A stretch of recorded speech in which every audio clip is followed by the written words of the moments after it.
a different remote proceeding, please turn your camera off.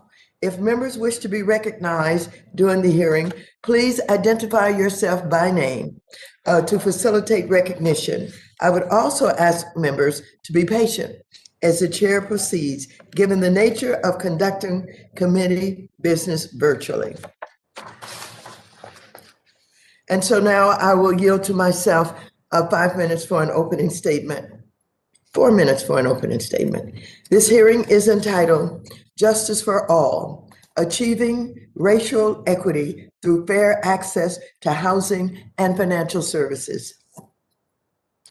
Today, we're here to discuss steps that this committee can take to create justice and achieve racial equity through access to fair housing and financial services. But for us to even begin this discussion, it's very important to recognize that our nation's history is marked by grave injustices against people of color.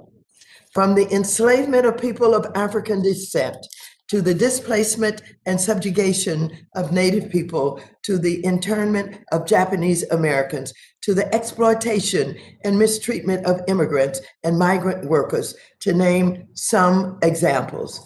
And no matter where you are and who you are in America or around the world, institutional racism based on skin color creates barriers that impact social and economic outcomes. It is an unfortunate truth that such injustices persist today, including in the form of barriers that systemically exclude people and communities of color from fair access to housing and home ownership, from access to credit, capital, and other financial services, and from opportunities to lead and direct economic policy at the highest levels of the United States government and major corporations.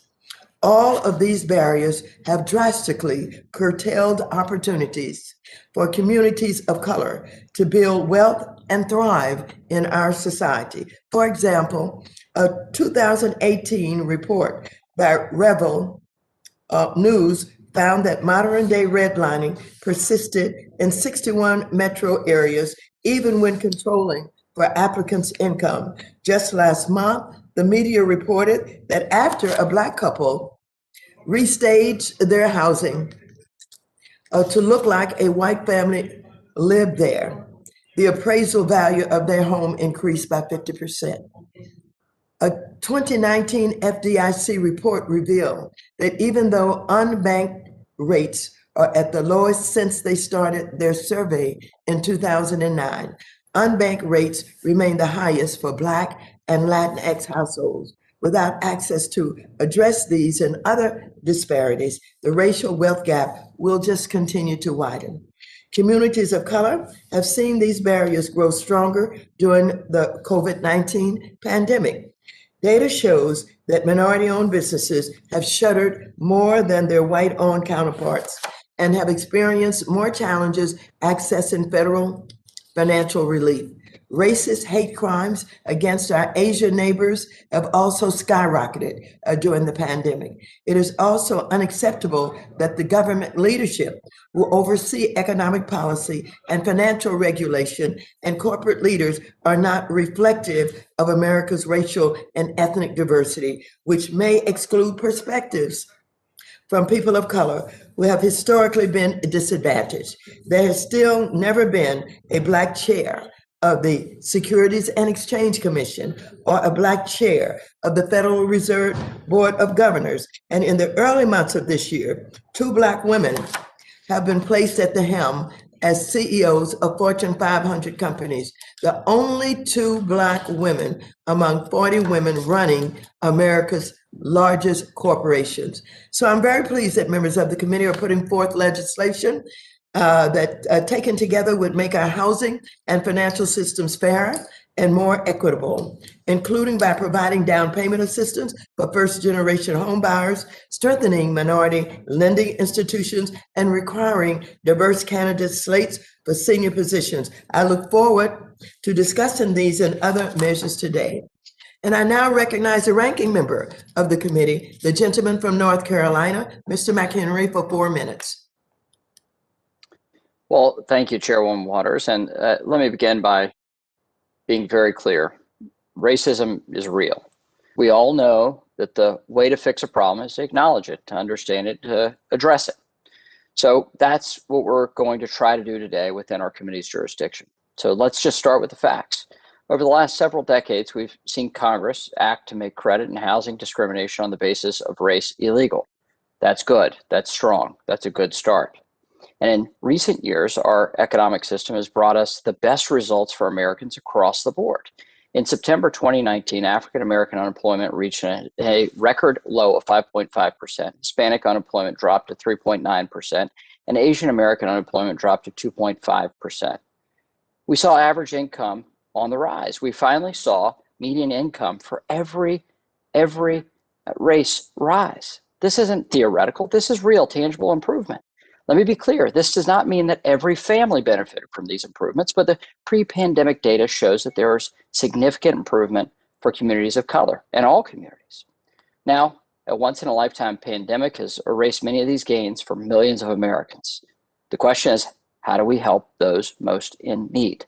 In the short term, it's getting Americans safely back to work, kids back to the classroom, and targeted COVID relief to the families that need it. It's not helicopter money. It's not pushing out a Biden stimulus package, which only 9% goes to defeating the virus. Now we have Democrats working on their next $1 trillion package. These things are not how we should address the problem. We need to first understand the problem and work for solutions to fix it. As we exit the pandemic, we should look for long-term solutions to get Americans back to the prosperity they felt before COVID. It wasn't unlimited stimulus that brought us the best economy of our lifetimes. It was full employment. It was rising wages. It was freedom to choose what was best for your family. It was our economic system. Actually, the same economic system that many Democrats are saying is so irredeemable today.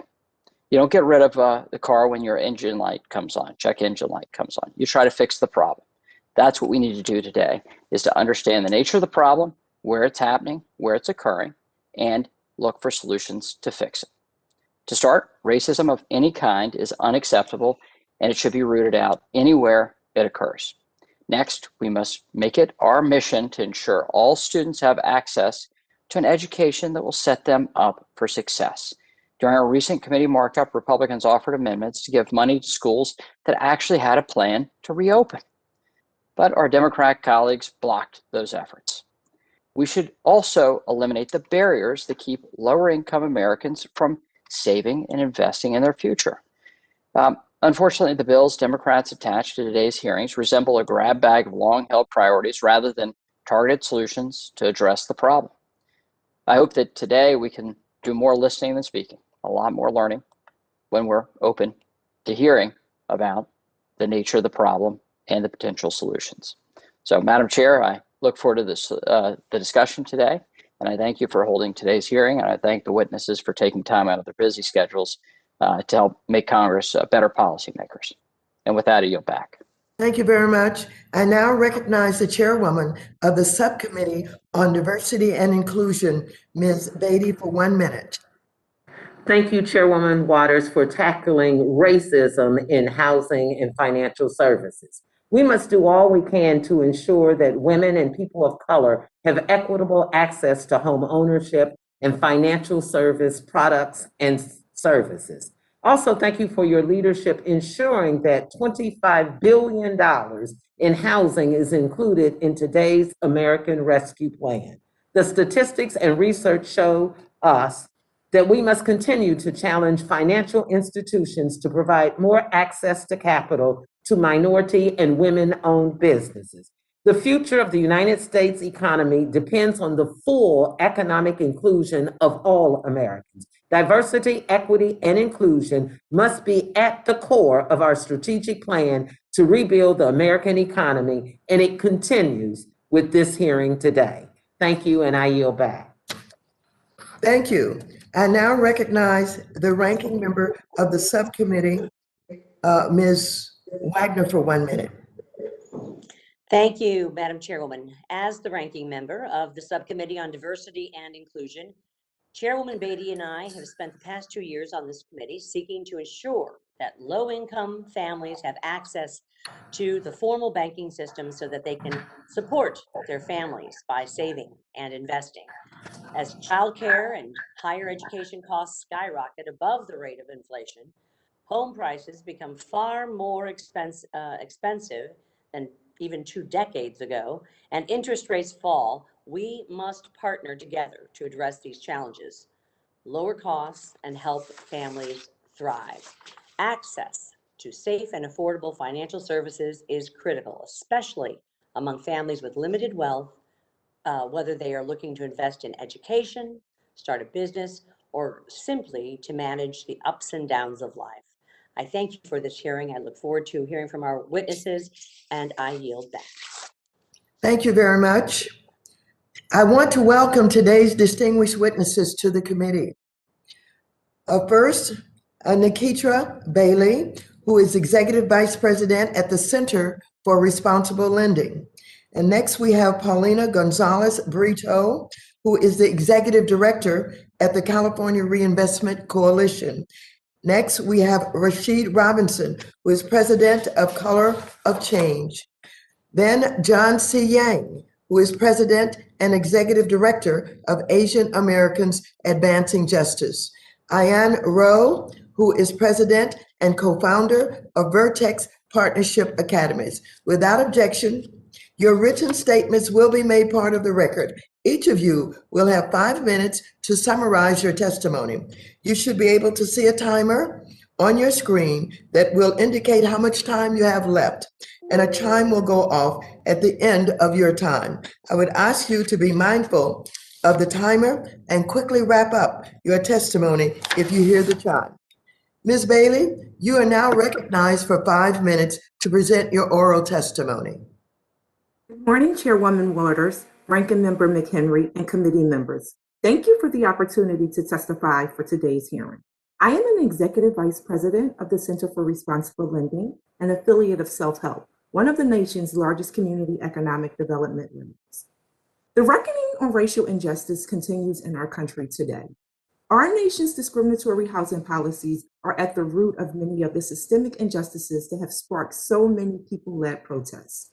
Our nation's economic structure derived from forceful land dispossession, slavery, Jim Crow, redlining, predatory lending, and now COVID-19. From the Homestead Act of 1862 to New Deal housing policies, economic subsidies were created for white families, and the federal government subsidized the mass production of suburbs while builders and restrictive covenants barred Black Americans and other people of color from purchasing homes. White Americans have been handed an unjust advantage in amassing wealth and in building a financial cushion that enables them to weather financial storms. This structural and historic discrimination left families of color more vulnerable going into the 2008 housing crisis, and that crisis and the response to it left them even worse off. Black and Hispanic communities lost over $1 trillion of wealth during the Great Recession, because the help came too late and well after foreclosures unnecessarily devastated neighborhoods. This crisis is likewise hitting these families the hardest again, and the response so far is not equitable or sufficient. Most important, we have to address the long-term structural flaws that produce and perpetuate this inequity. Discrimination is a drag on the economy. It costs trillions of dollars and delays economic growth. Studies show that the economy can actually grow by $1 trillion per year, create thousands of jobs, and generate $400 billion in tax revenues if discrimination is addressed. Much work remains in the financial services industry to ensure equity for Black and Brown communities. The system's success depends on equitable treatment for families long denied access, especially in the mortgage market. Today's mortgage market serves only the wealthiest of borrowers, despite ongoing support from the Federal Reserve, with purchases of $40 billion in agency mortgage-backed securities per month. Hardworking families, many of whom are employed as essential workers and have placed their lives on the line during the pandemic, are unable to refinance their mortgages and lower their monthly payments to offset COVID's losses. Families are being crushed under the weight of student loan debt, with Black families seeing their debt increasing significantly post-graduation and Hispanic students more likely to rely on private loans and to drop out before completing their education. The Paycheck Protection Program is likely to amount to one of the greatest taxpayer-funded wealth transfers in the history of the nation, as the first-in-line nature of the program excluded many small businesses of color from the initial round of $350 billion in funding, raising significant fair lending concerns about the program's structural defects. A new social contract is necessary to allow today's essential workers to thrive. Policies need to include a restorative justice homeownership program that targets down payment grants to first-generation homebuyers who are disproportionately Black and Brown, increasing the supply of affordable housing for low to moderate income homebuyers, and the availability of small dollar mortgage loans. Strengthening the GSE's affordable housing goals. Fannie and Freddie have woefully unfulfilled their statutory obligations to ensure adequate mortgage opportunities in communities of color. Further, we need to fully enforce our nation's fair lending laws, as they are the engine that can ignite the economy through the use of special purpose credit programs that can help lenders reach underserved borrowers. We need to address the burden of student loan debt, starting with the cancellation of $50,000 per student. And then we also need to make sure that the Paycheck Protection Program, which will expire at the end of March, is extended to enable many of the very smallest of small businesses get the chance to get full loans under the recently fixed Schedule C solution. There are many lessons that our past has taught us. Chief among them is that if we want to reach the ceiling, we've got to lift up the floor.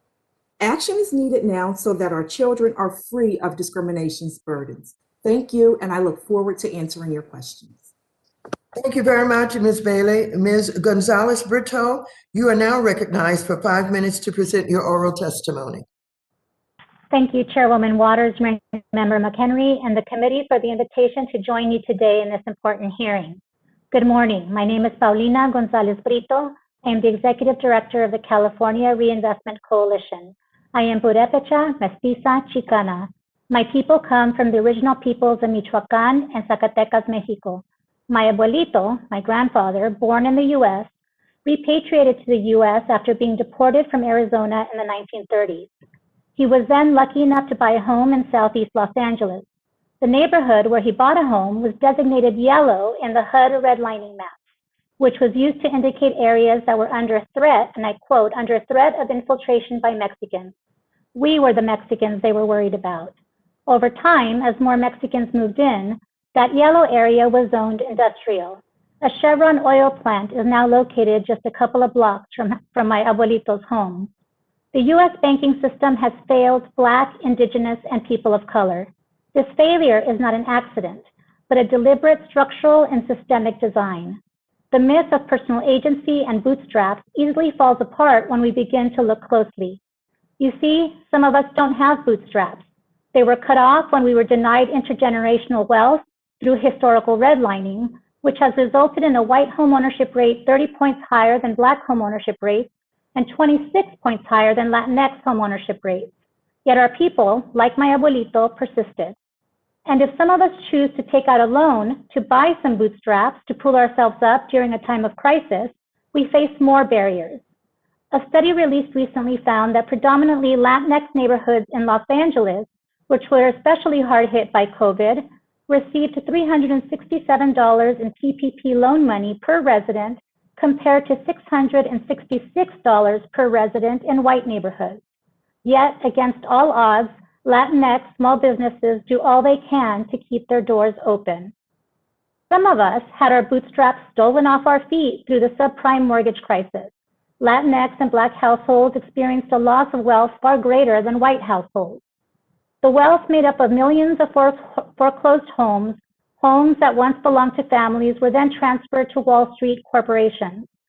Now, the largest corporate landlords control more than 2 million apartment units across the U.S.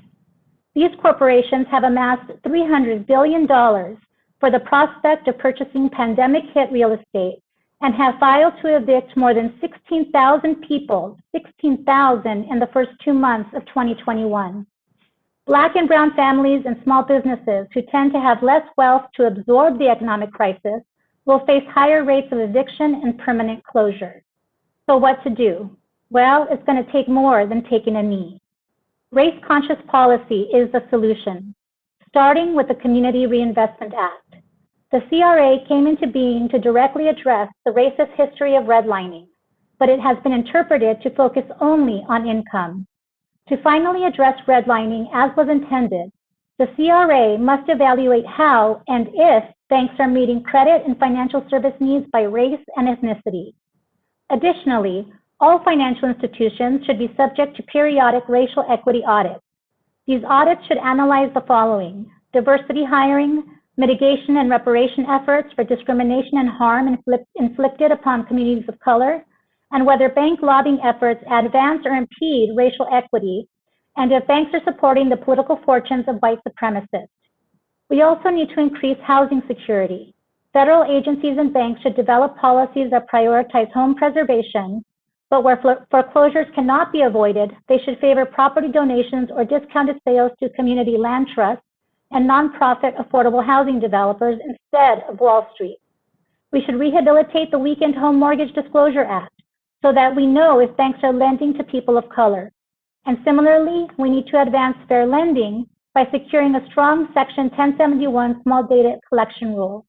And to fight discrimination effectively, we need strong fair housing and fair lending rules and enforcement by CFPB, HUD, DOJ, and the banking agencies utilizing disparate impact analysis. Lastly, we need to bank the unbanked and underbanked. The big banks have shown they won't do it. So now we must promote public and postal banking to fill this critical gap. We must demand that the financial system take responsibility for compounding racial harm perpetuated by the financial system, where every indignity and offense exacerbates pre-existing indignities and offenses. To not do so continues to allow it to predetermine outcomes for Black, Indigenous, and people of color. Thank you, and I look forward to answering your question. Gonzalez-Brito. Thank you. You're now recognized for 5 minutes to present your oral testimony. I have to say that again. I'm unmuted. Can you repeat that? Mr. Robinson, you're now recognized for 5 minutes. Good morning, Chairwoman Waters, Ranking Member McHenry, and members of the committee. Thank you for the opportunity to testify today. This hearing concerns one of the most enduring challenges this nation faces, making racial justice a priority and a reality in both our economic and political systems. My name is Rashad Robinson. I am the president of Color of Change, the nation's largest online racial justice organization, driven by over 7 million members. From Silicon Valley and Hollywood to Wall Street and the whole of Congress, we work to move leaders in both corporations and government to create a more just, human, and less hostile world for Black people and all people in America. Inequality isn't unfortunate like a car accident. Inequality is unjust because it is manufactured. It is manufactured by corporate practice and government policy and by a culture of racism that we too often accept rather than challenge. I am the descendant of enslaved people who eventually became sharecroppers and landowners in rural Virginia, before some headed north during the Great Migration, trading one form of racial injustice for another, redlining, bank discrimination, and so much more are part of my family's story. Over the last year, we saw how racial justice served as a powerful force in bringing people together. The majority of Americans now believe that racial justice is an important marker of well-being, and they are now demanding that people in power focus on it. I want to be clear, however, that racial justice is not just the hot topic of today. It is the code to unlocking the best future for all of us and every community. Whenever we hold on to racism and its legacy in government and society, we hold everyone in this country back. We are in a vicious cycle that we can and must break. Racism leads to disaster for Black people and the whole country. And then the racism that defines the response to the disaster only serves to drive up inequality, reinforce bias across society, and set up the very next disaster.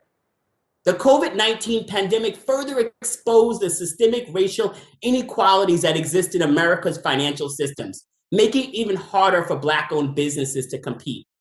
Last year, Color of Change partnered with other organizations to conduct several widely reported studies that examined how the so-called relief for small businesses was racially discriminatory. The study showed that not only did banks practice widespread discrimination and leave Black businesses out to dry, by doing so, they essentially forced Black businesses to subsidize the recovery for white business owners at their own expense, and the government enabled them to do it. This wasn't just Black people being forced to drink at a different water fountain.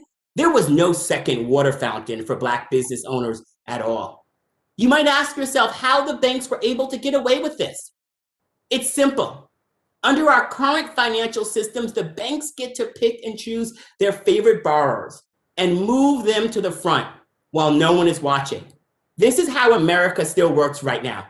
Black people are set up to fail and then blamed for their failure. And when a few people do succeed, their success is cited as evidence that there is nothing wrong. So even our success is used against us to justify policies, practices, and systems that continue to set people up to fail.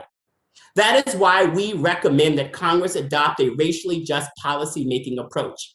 That when evaluating and determining which laws, regulations to enact, implement, or revoke, a racially just policy approach requires three things.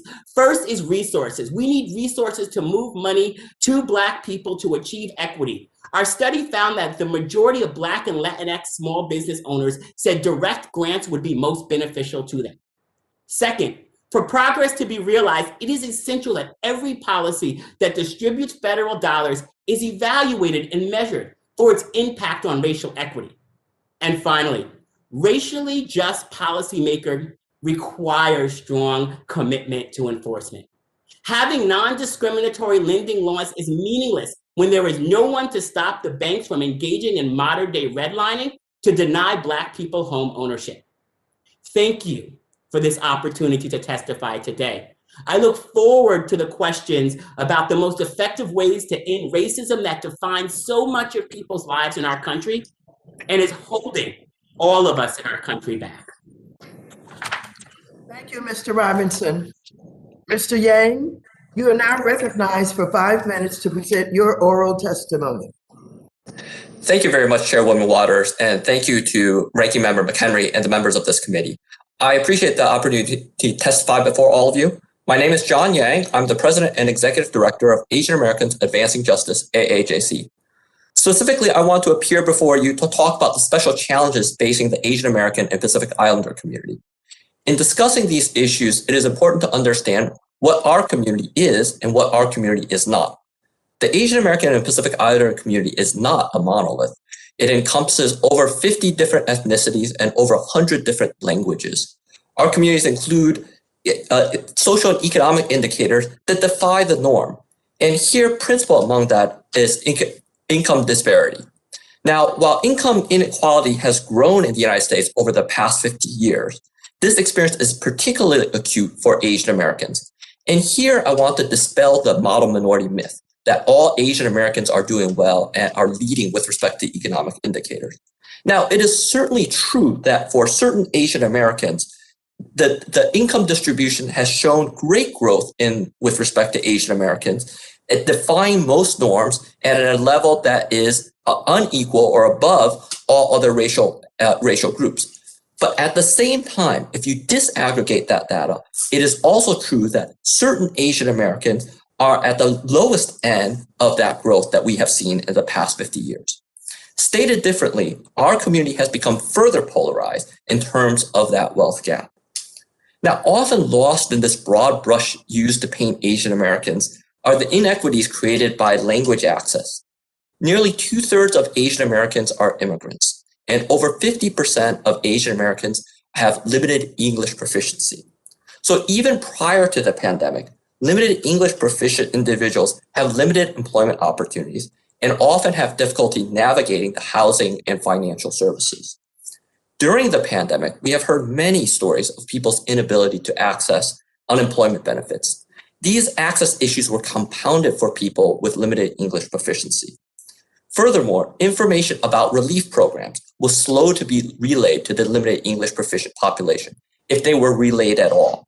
Very few funds from the CARES Act and from PPP were dedicated to multilingual services beyond English and Spanish. Asian American communities need to know about services that are available to them, and that language support is available to help them access these essential government services. Just as we need to dismantle barriers that limit opportunities of people with physical disabilities, we need to dismantle barriers that limit opportunities because of language proficiency.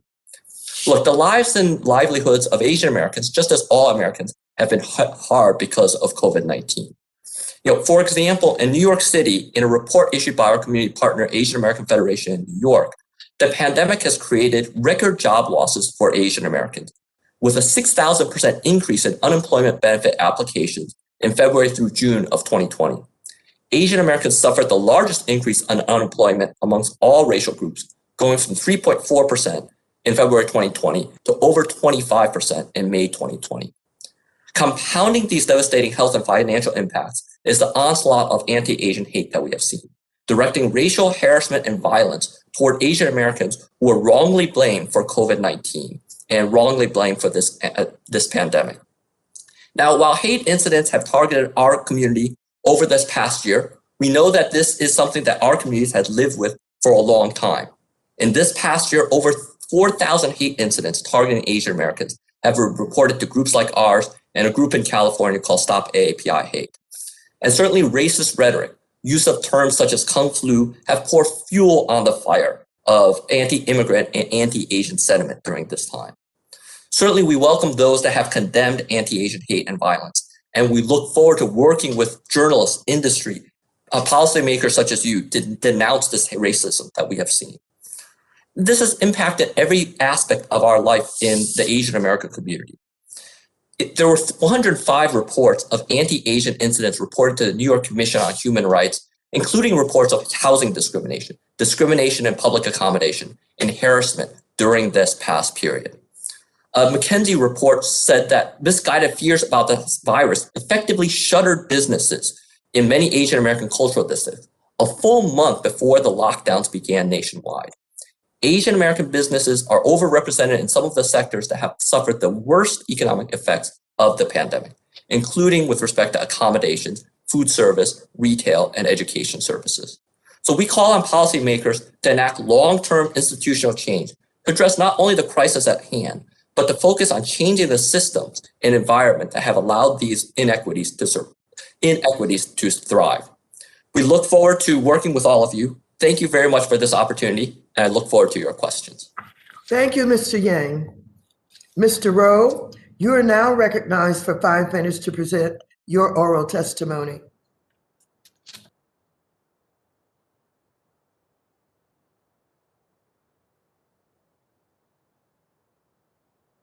Mr. Rowe. You're muted. Good morning. Good morning. Thank you, Chairwoman Waters, Representative McHenry, and all of the distinguished members of the Committee on Financial Services. My name is Ian Rowe, and I submit my testimony today as a proud product of the New York City public school system, kindergarten through 12th grade, a graduate of Brooklyn Tech High School, Cornell University College of Engineering, and Harvard Business School. I'm the founder and CEO of Vertex Partnership Academies, a new network of character-based international baccalaureate high schools with the first campus to open in the Bronx in 2022. For the last 10 years, I was CEO of a nonprofit network of public charter elementary and middle schools in the heart of the South Bronx and the Lower East Side of Manhattan. Our faculty had the solemn responsibility to educate more than 2,000 students, primarily low-income Black and Hispanic kids. We had nearly 5,000 families on our waiting list, all desperate for their kids to receive a high-quality education. Many of our parents faced racial discrimination and other challenges in their own lives and feared their children could as well.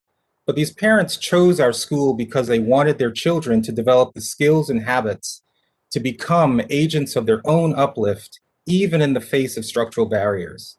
In District 8 in the Bronx, of the nearly 2,000 public schools students beginning high school in the South Bronx in 2015, only 2% graduated 4 years later ready for college, meaning that 98% of those students either dropped out of school or did manage to graduate, but still could not do basic math or reading without remediation if they entered community college. By contrast, at our all-boys school at 151st Street in Grand Concourse in the South Bronx, in 2018-19, the last year state tests were administered, nearly 70% of our students passed the exam.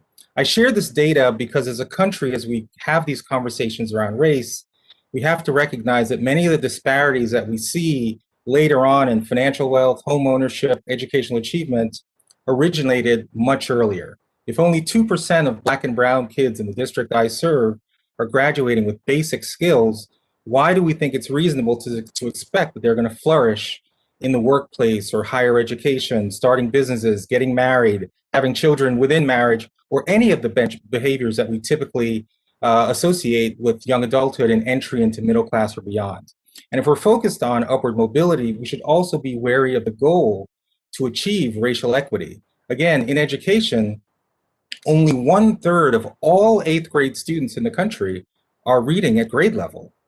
In fact, since 1992, when the nation's report card was started to be administered in reading and math, in 4th grade, 8th grade, and 12th grade, there has never been a situation where even a majority of white students are reading at grade level. So the sad irony is that achieving racial equity, where Black students equal white students, would mean that you would just be moving Black students from sub-mediocrity in terms of reading performance to full mediocrity. And so that's not achieving excellence for all. So as we consider strategies to create an opportunity society for people of all races, I ask you to follow the philosophy we practice in our schools. Start early with the end in mind and study the success of those who've achieved excellence, not just equity. As the committee has identified, there's absolutely a gap in racial wealth. And as a result, and many people associate that gap to structural racism. And so as a result, today's discourse is dominated by the disempowering narrative that unless institutional barriers are removed, Black Americans are trapped in a perpetual cycle of economic victimhood. One quote from Nicole Hannah-Jones of the New York Times says, "None of the actions we are told as Black people must take if they want to lift themselves out of poverty, not marrying, not getting educated, not saving more, not owning a home, can mitigate 400 years of racialized plundering," unquote. Imagine if you were a 12-year-old Black boy living in the South Bronx with aspirations to work hard to achieve the American dream, yet you're repeatedly told that your dreams cannot be achieved. That's the very last thing that we do in our schools, because not only is this notion, it depresses human motivation, it's demonstrably wrong. The racial wealth gap, according to 2016, the average white family had 10 times the wealth of the average Black family. But when you take into account one factor, family structure, that relationship completely reverses, in that the average Black married 2-parent household has almost twice the wealth of the average white single-parent household. This is a key factor. So I look forward to answering your questions. I do have ideas on how we can advance an opportunity society for kids of all races. Thank you very much. I now recognize myself for 5 minutes for questions. There have been efforts in the past to combat discriminatory practices in the financial marketplace that have prevented access to credit or capital for minority borrowers, but much more must be done. After reviewing 31 million records reported under the House Mortgage Disclosure Act, that is HMDA, investigative reporters found that more than 60 metro areas continue to exhibit patterns of modern-day redlining in the mortgage market to this day. And yet, 98% of banks pass their exams every year under the Community Reinvestment Act, that is CRA, a law that's intended to combat redlining. Making matters worse, Trump's appointees rolled back HMDA reporting requirements, making it harder to detect discrimination while gutting CFPB's Office of Fair Lending and Equal Opportunity. Moreover, the challenges minority-owned businesses have faced accessing PPP and other pandemic programs underscores why the CFPB must finish its Section 1071 rulemaking so that we can better monitor who is getting small business loans and on what terms and who isn't. So, Ms. Gonzalez-Brito, thank you for testifying last year to help inform the committee of Joseph Otting's dangerous agenda to undermine the implementation of CRA. The Federal Reserve has its own CRA proposal, but does it do enough to combat modern redlining? What would you like to see in a CRA rulemaking? And do you have any recommendations on how Congress could strengthen the law? Thank you, Chairwoman Waters, for that question. It's really important. And the OCC rule, as you know, is very damaging, and we support the resolution that Congress has in front of it regarding the OCC rule. What we'd like to see is the three agencies come together, and we really need a new controller to undo the harm that the OCC rule is currently doing, because it is in effect at this time, even though there's been some pause on some aspects of it.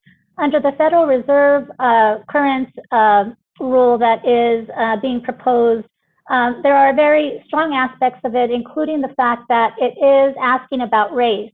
But I think that we think at CRC that it can be strengthened in that regard. So for instance, it doesn't go far enough. It could, for example, measure lending, investment, services by race and ethnicity. So for instance, the way that currently CRA measures how well banks are serving borrowers of color by currently serving borrowers that are low income, it could do the same by race and ethnicity. So, and disaggregate that data that Mr. Yang mentioned for Asian borrowers even.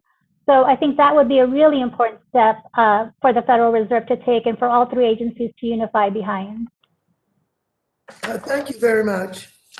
I'd like to ask a question about diversity in leadership.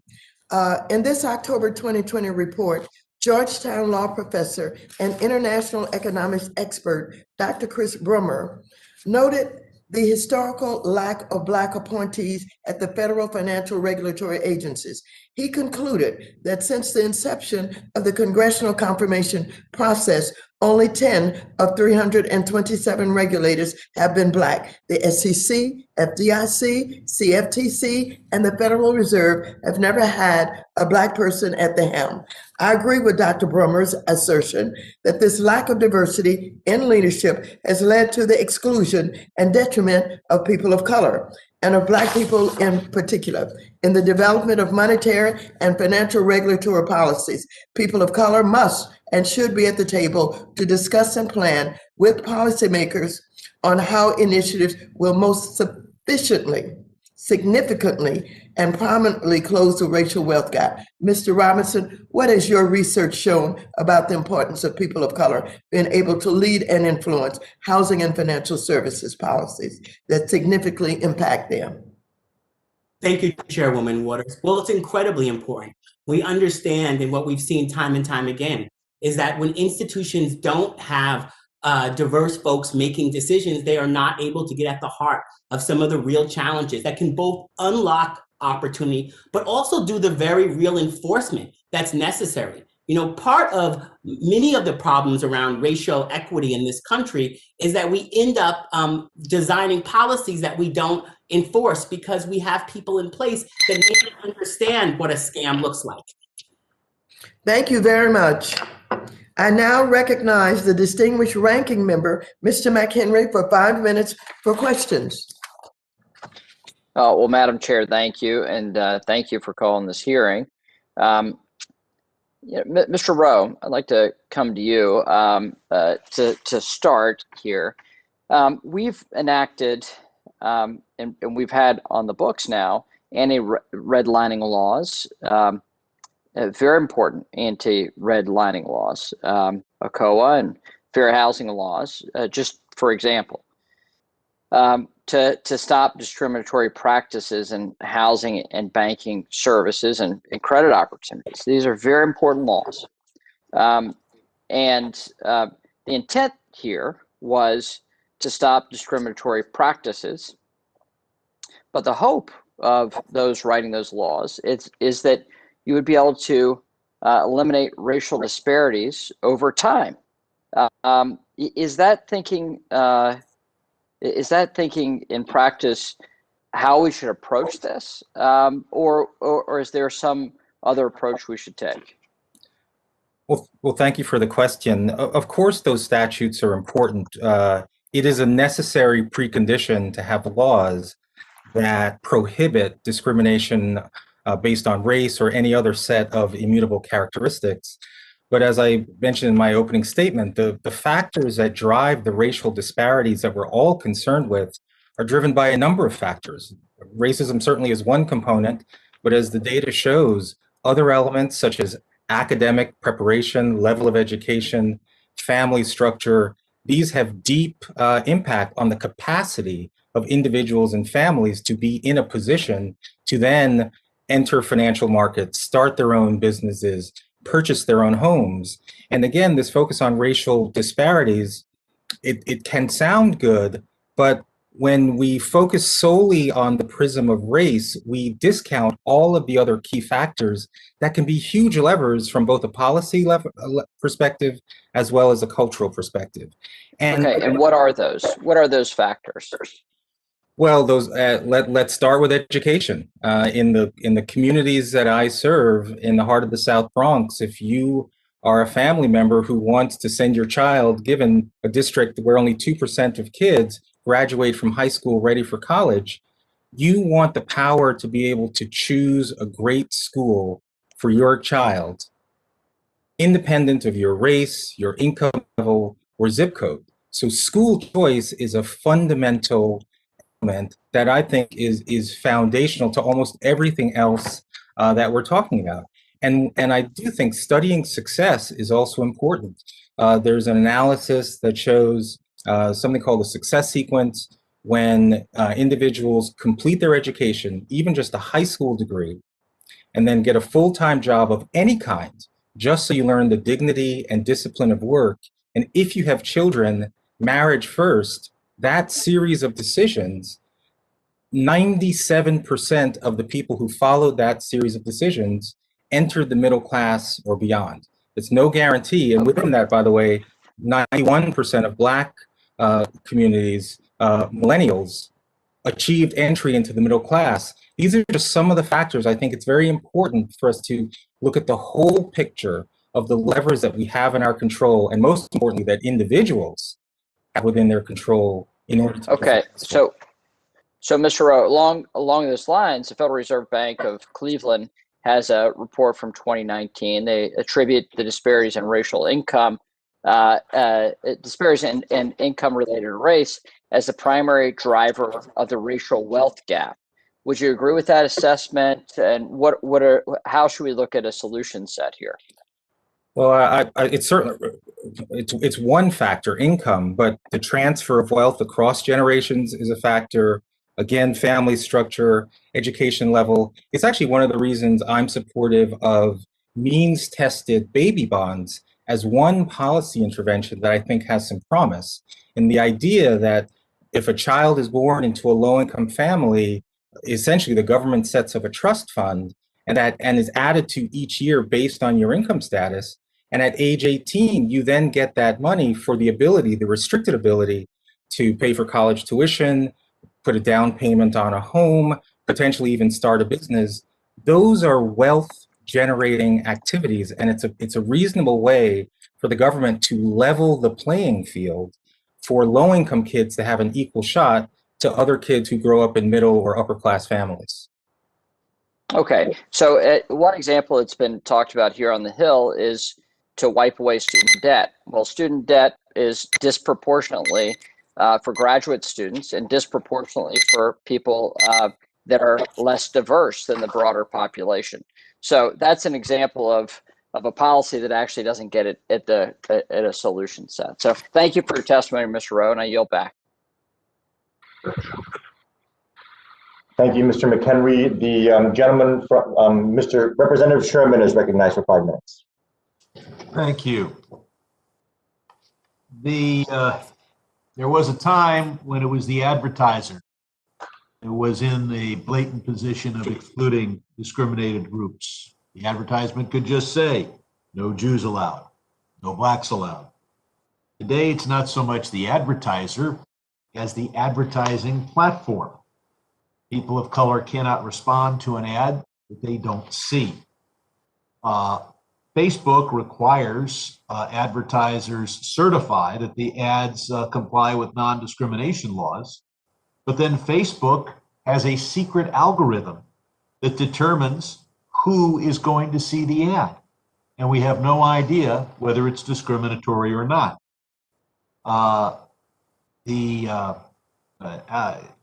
Mr. Clay and I led a number of our colleagues in a letter to Mr. Zuckerberg, expressing concern that Facebook's algorithm produces discriminatory outcomes in the ads for housing and credit opportunities. Here was the response. You see, if you are on Facebook and you're tired of looking at your grandkids' pictures, you can go browse all the ads that have ever appeared on Facebook and perhaps find that one that was targeted to everybody but your community. I know of no one who spends their time looking at the Facebook ad library. The fact is that while Facebook has taken some steps, recent independent analysis has demonstrated mechanisms in Facebook ad delivery system can lead to potentially discriminatory ad delivery, even when the advertisers set their parameters to be, quote, highly inclusive. Without objection, I would like to put in the record this article, which has been cited in over 89 academic studies, titled Discrimination Through Optimization, How Facebook Ad Delivery Can Lead to Biased Outcomes. Without objection, so ordered. And so my question for Ms. Bailey is it important to force Facebook to open up its algorithm, if not to everyone, at least to a confidential and independent audit, to make sure that that algorithm is not depriving people of color from certain financial services and housing opportunities? Thank you for the question. We know we can't see discrimination that we can't watch for, and that's part of the challenges with algorithmic bias. We know that the programmers and the biases that they have are actually part of how they program the programs to operate. So it's critical that the first thing that we do is that we create practices that provide more transparency about the ways that we are actually programming programs to really function and to ensure that they comply with our nation's fair lending laws. Unfortunately, for much of our history, our nation's fair lending laws have yet to be fully enforced. We have these wonderful tools on the books that we don't take advantage of in terms of ensuring the transparency and the data collection, and then the strong enforcement to make sure families of color are not. Just to sneak in one other question, but I look forward to working with you and Mr. Clay to peer behind the curtain at Facebook. Mr. Robinson, there's the infrastructure package put forward by the Biden administration. This presents a unique opportunity for us to address systemic racism and barriers to good quality housing. Any major investment in the nation's infrastructure, I think, should recognize the important relationship between the growing demand for rental housing and private industry's inability to meet that need. There's too few rental housing units, and under the law of supply and demand, the rent is too damn high. Would you agree with this committee that housing is infrastructure and that Congress must take bold action to incentivize or require states and localities to remove barriers to housing production, such as exclusionary zoning. Absolutely. As someone who grew up on Long Island, I understand all the ways in which housing rules have created winners and losers, insiders and outsiders, those who have been able to access opportunity and be able to build wealth and educational access, and those who haven't. And so whether we're talking about rentals or whether we're talking about home ownership, we need to be able to expand the opportunities for all to be able to have housing that serves their needs. The city says we don't discriminate on the basis of color. We just say that no more than 3 units can be built on any acre. Absolutely. Yep. I yield back. The gentleman yields back. The gentleman from Missouri, Ms. Wagner, is recognized for 5 minutes. I thank the chair, and I want to thank our witnesses for joining us today. Mr. Rowe, our students need to be back in the classroom. Every day that our children are out of the classroom, they fall even further behind in their education.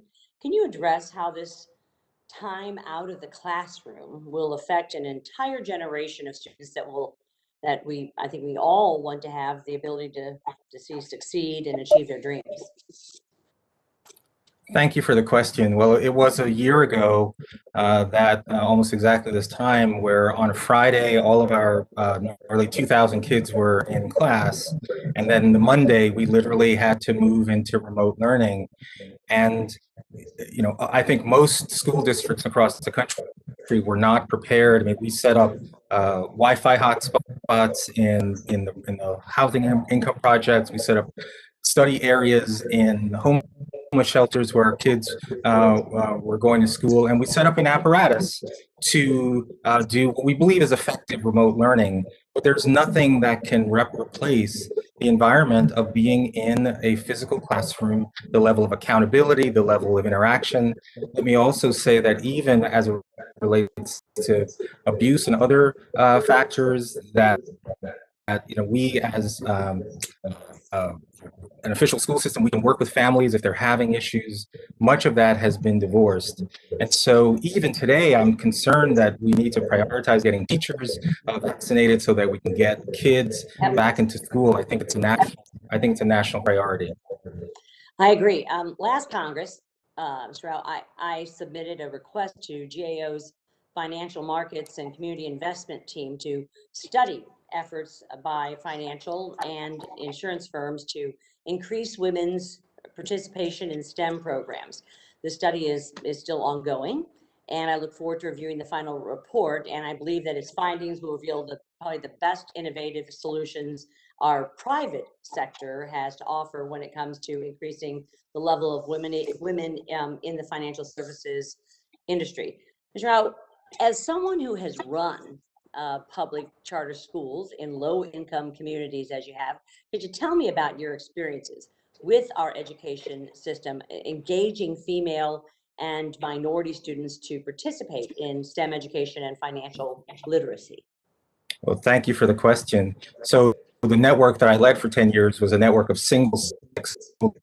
So we actually had all girls elementary and middle schools and all boys elementary and middle schools. And STEM was a huge focus. In fact, our 6th graders in Girls Prep Lower East Side Middle School actually built a computer because our experience has been there's strong interest in science and math in the early grades, but that starts to erode as young girls start to enter middle and high school. And so we made that a huge focus for how we inculcated this idea that in our all-girls school, the top student in math is a girl. The top student in science is a girl.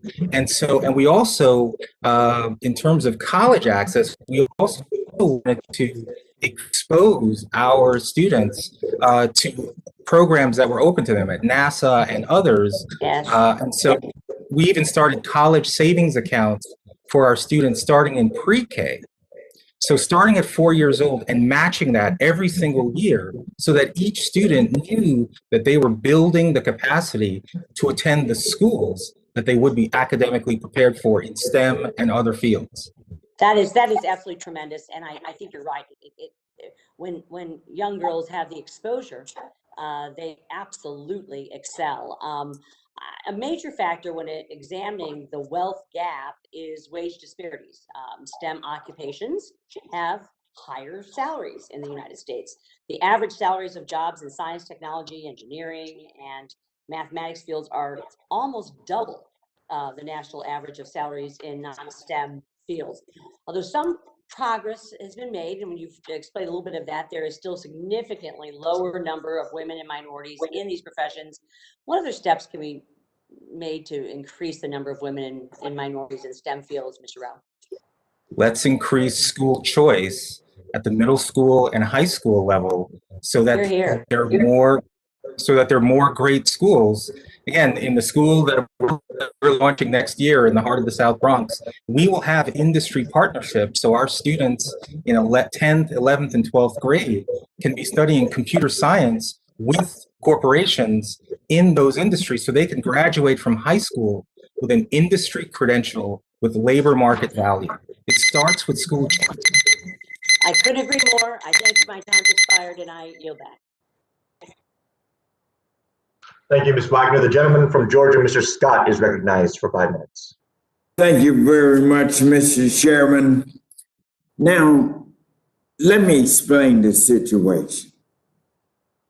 Unfortunately, Black households experience home foreclosure at the highest rate in this country. And that results in generations of household wealth completely erased right then.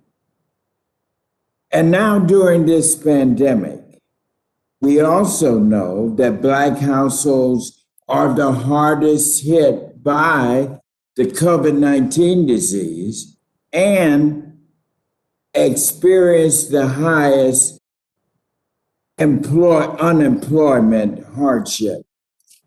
And this results in greatest levels of financial insecurity, which harms the African American family's ability to achieve home ownership in the future. It's almost like a catch-22. There was a great movie by that name. Black people are in a catch-22 in this area. So, Ms. Bailey, what more can we in Congress do to eradicate this, to make sure that home ownership is not a housing choice that is limited only to those with generational wealth who are predominantly white? What more can we do? Thank you for the question. We have to remember that 20% of white Americans can actually trace their wealth, those families that actually benefited from the Homestead Act land grants, they can trace their family's wealth to that single piece of legislation. We know that those New Deal policies really help to shore up the middle class. What those policies have done is really help middle class white families pass on intergenerational wealth to help their families with down payments. So one of the critical things that we can do is make sure that we have targeted down payment assistance programs that would benefit first-generation home buyers. Many of these first-generation home buyers are African Americans, Latinos, and other people of color. Doing this would generate an opportunity to really grow homeownership. We know that today there are 3 million mortgage-ready Black consumers, and there are more than 5 million mortgage-ready Latino consumers. So we have these consumers who are on the sideline ready to jump into homeownership, and a targeted down payment assistance program can really help to really bring those families in.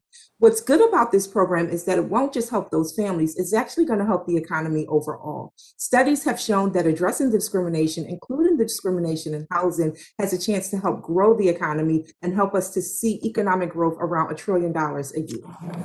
Very good. Now, I want you and Mr. Robertson, and I hope all of those listening, that yesterday I introduced my Financial Inclusion in Banking Act. And here's what it does, and it addresses some of what you just said. And we need everybody's help to get this bill called up and passed. And what my bill does is it convenes the CFPB to work with agencies, departments, and advocacy groups to be able to remove those financial inclusion points, that some of which you just mentioned, and help our Black homeowners access traditional financial services so that they are not pushed towards fringe back actors. That's where they go because we don't act. And so, what do you and Mr. Robertson see as some of the risks associated with financial exclusion? And on top of that, I got another bill to start teaching financial education in our school system. Only 17 of our state public school systems offer one course in financial education. And so we're all also, my other bill grants the CFPB with grant-making authority for public-private partnerships like what the FS Investments in Philadelphia is doing with the Wharton School of Finance at the University of Pennsylvania, my alma mater, coming up with the kinds of curriculums to start teaching our young Black people right away the importance of financial education. Can you all help us with those two bills? Yes, I look forward to The it. time has expired, but we will go ahead and welcome those responses to be in writing to the committee. Thank you very much, Mr. Scott. The gentleman from Oklahoma, Mr. Lucas, is now recognized for 5 minutes. Thank you, Mr. Chair. Ms. Rowe, you rightly note in your testimony, there's no silver bullet to close the racial wealth gap overnight. But Chairwoman Waters is quite correct to aggressively push the committee in the direction of addressing those issues. Because after all, our greatest asset is our people, and if our individuals in this great country can't live up to their potential, whatever the reason that has inhibited that, then the nation as a whole cannot live up to its potential. So this is important, and I look forward to seeing what kind of legislation that I suspect she'll be putting forth probably sooner than later that will aggressively do this. But again, Mr. Rowe, let's go back to some of the fundamentals. An individual's education level is directly linked to the likelihood of having a checking or savings account. And in 2019, FDIC found that the unbanked rate for those with a high school diploma was 8.1%. And for those with a college degree, it was 0.8. Yes, 0.8% were unbanked. Among Americans with high school diplomas, the unbanked rate jumps to, with no high school diploma, I should say, jumps to 21.4%. Could you talk to the importance, as you've addressed and a number of our other witnesses have addressed, the importance of education in accessing the banking system and how this impacts economic mobility, which is the real issue here? Mobility, the ability to move. Absolutely. One of the reasons that we start college savings accounts, New York State 529 accounts, for the schools that enter our system at 4 years old in pre-K, they have their name on it. It's not just because of the money, the $50 or $100 or money that we continue to match over time. It's to build financial literacy and this idea that they can manage money and this idea of compounded interest, future-oriented goals. That's extremely important. And right now in our country, there are 3 million, for example, students in public charter schools. There are nearly 5 million kids on a waiting list. If we want a solution that can immediately impact opportunity for kids, I think creating widespread school choice would be a great intervention. Along that line, as we work to better understand the disparities that cause the wealth gap, can you point to some industry best practices that are attempting successfully to help reduce those socioeconomic disparities And in the back of my mind, of course, I first think of internships, scholarships, that kind of thing. Can you touch on some things that are working out there that perhaps we can build off of? Well, let me give you two examples. One is a major study that was done by Raj Chetty. It was based the Land of Opportunity study, where he analyzed 40 million tax records of individuals across the country, and they found that intergenerational mobility was driven by hyperlocal factors. That even though there were these racial disparities, for the Black community, what made the difference was the presence of fathers in the household, or marriage rates within a particular neighborhood make a dramatic difference in terms of higher education outcomes, better economic outcomes. So that's first thing. In terms of a specific industry practice, there's actually a company, Netflix, that decided to take 2% of their cash holdings, which was about $100 million, and transfer that to Black-owned financial institutions for the purpose of now injecting into low-income communities this capital that can be accessed for starting businesses, potentially buying homes. And so that's an example of a generative investment done by a private organization. But this idea of money that has strings tied to it, because in order to access that $100 million, you had to deliver a business plan, demonstrate credit worthiness, and those kinds of investments will have generational impacts. So school choice, things like, means-tested baby bonds, investments that have strings attached to it that are related to starting businesses, getting education, those are the kinds of investments that are going to have a long-term generational impact on not only the Black community, but low-income kids of all races. I would simply ask, as I yield back, as we address the issues that have affected us literally for generations, let's do not forget that all women have faced these challenges too. And I don't want any particular group to be left out there either. Go back, Madam Chair. The gentleman from Texas, Mr. Green, is recognized for 5 minutes.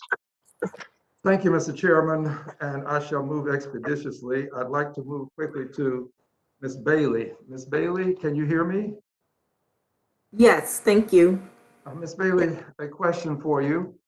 Would it be beneficial to establish an Office of Fair Lending and Testing within the CFPB so as to actually test lenders to ascertain whether or not invidious discrimination exists, so that we can have the empirical evidence to move forward in prosecution if necessary?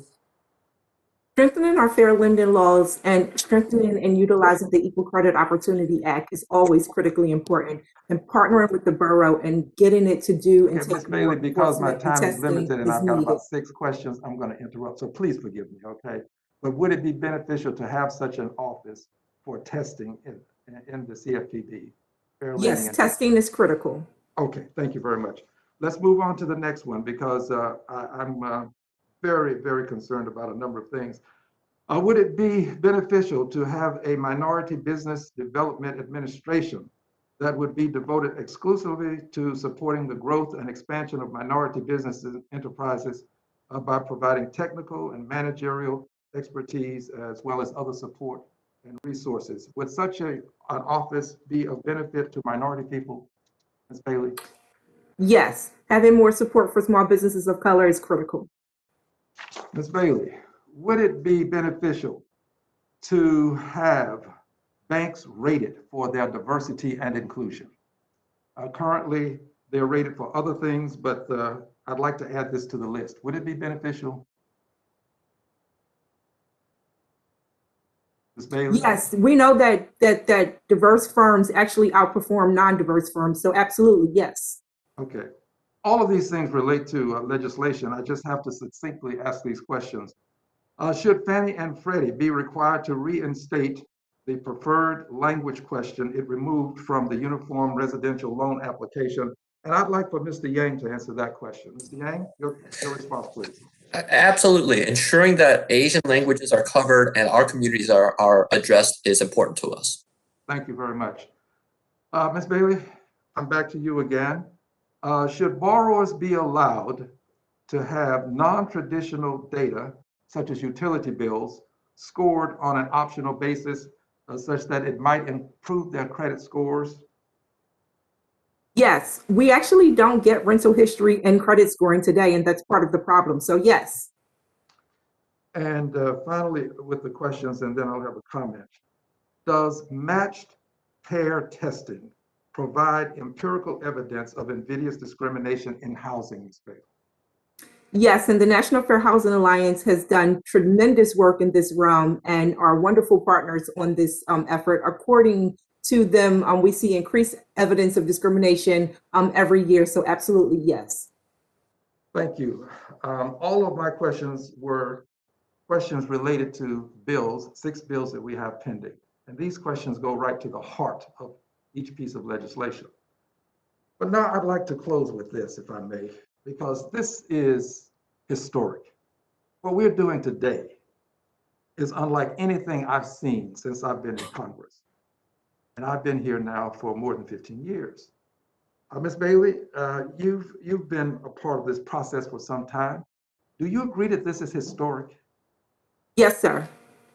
And Mr. Yang, is this historic? Having a session like this is absolutely historic and is meaningful for all of our communities. Yes. Mr. Robinson, do you agree? Yes, sir. I'm not going to ask everybody, but I mentioned this because this is not the end. But what Congressman Waters has brought to our attention today is just unbelievable, in my opinion. And I want to compliment her and the staff for putting this together. Things like this should not go unnoticed. I plan to archive this hearing and possibly use it for some sort of future presentations, but it's just absolutely historic. Final question, and this question is going to go to Mr. Robinson. Mr. Robinson, would it be beneficial for us to have a Department of Reconciliation with a Secretary of Reconciliation who reports directly to the president, whose job it is to get up every day and go out and see how we can end the invidious discrimination that exists in this country? Would it be beneficial, Mr. Robinson? It would absolutely be beneficial to put resources, energy, and hopefully enforcement behind moving us forward as a country, sir. I thank all of you for your being here today, and I yield back, Mr. Chairman. Thank you, Mr. Green. The gentleman from Florida, Mr. Posey, is recognized for 5 minutes. Thank you, Mr. Chairman. I note that the appendix to the chairwoman's hearing memo lists 26 bills that all seek, in one way or another. Okay, Bob, did you get it? That all seek, in one way or another, to address the title of this hearing. Most of these proposals double down on the approaches of the past. I'm reminded that Henry Ford once made a profound statement about innovation. He said, if they asked the public what they wanted, they would have said a faster horse. And the list of 26 bills is analogous to a list of 26 proposals seeking to be faster horses. They don't really look like innovation. Many of the ideas have been tried before. I've often remarked about the power of a truly free market to drive out racial bias. I firmly believe the notion that getting our market incentives right will leverage greater access to finance and housing among all our people. Competition can work to drive out much disparity. Innovations often arise out of new ideas in one realm being brought to bear on problems in another. That's why I'm pleased that Mr. Rowe joins us today and brings ideas from a wide array of areas that can help us understand meaningful ways to empower innovation in this important area. Mr. Rowe, first of all, thank you for your great testimony. And do you believe that our financial and housing markets are systemically racist? And if so, what are the major examples that you see? Well, thank you for the question.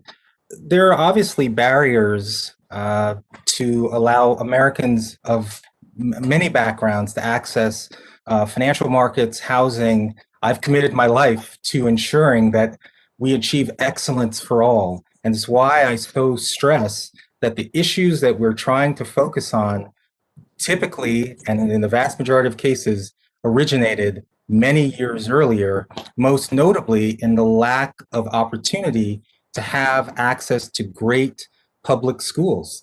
We have a situation in our country where only 1/3 of all kids are reading at grade level? Why is it that we would assume that those gaps would just magically disappear with all of the barriers that come along with those things? So I think it's very important with, there was a study done a couple years ago, Black Men Making in America. It's a really important study to look at because it actually chronicles the experience of Black men who face the exact same barriers that we're talking about, but what are the strategies that they utilize to enter the middle class and beyond? And those strategies, as laid out in the report, typically they completed at least their high school education, some college, full-time work of any kind, marriage, then children. The vast majority of Black men who follow those strategies have entered the middle class or beyond. And there were a few other factors.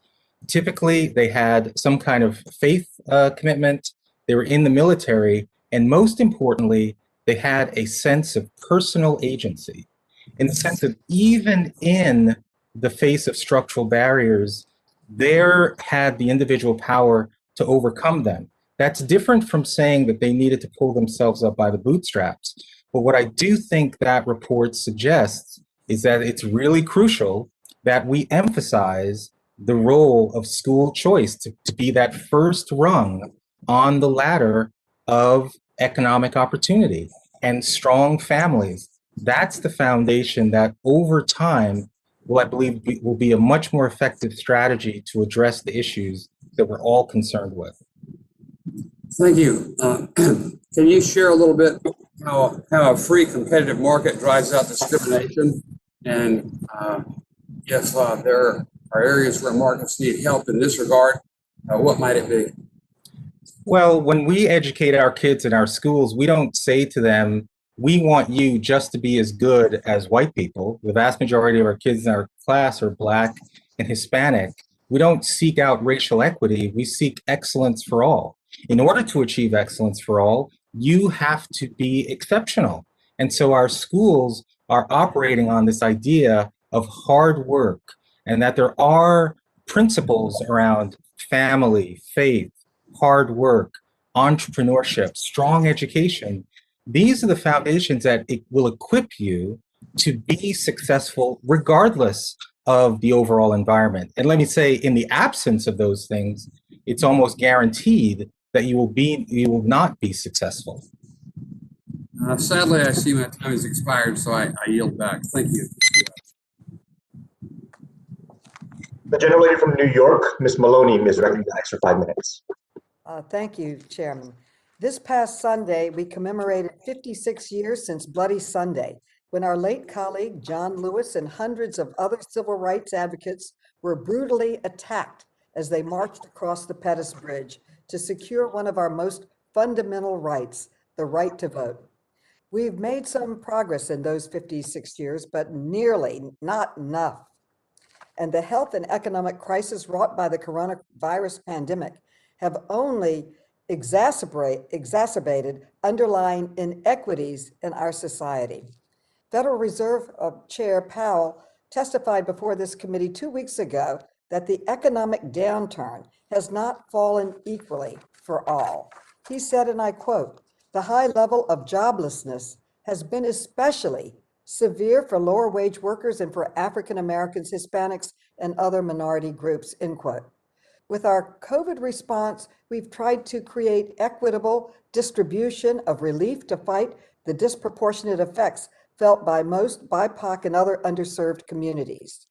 We ensured funds were going to minority depository institutions because we know those institutions are more likely to lend to minority borrowers and businesses. Even before the pandemic, Black and Hispanic renters were more likely to be severely cost burdened by rental payments. So this committee specifically fought to include rent relief in COVID aid packages to help struggling families stay in their homes. Systemic racism still exists. African Americans and other minorities still face discrimination in housing, in lending, in employment.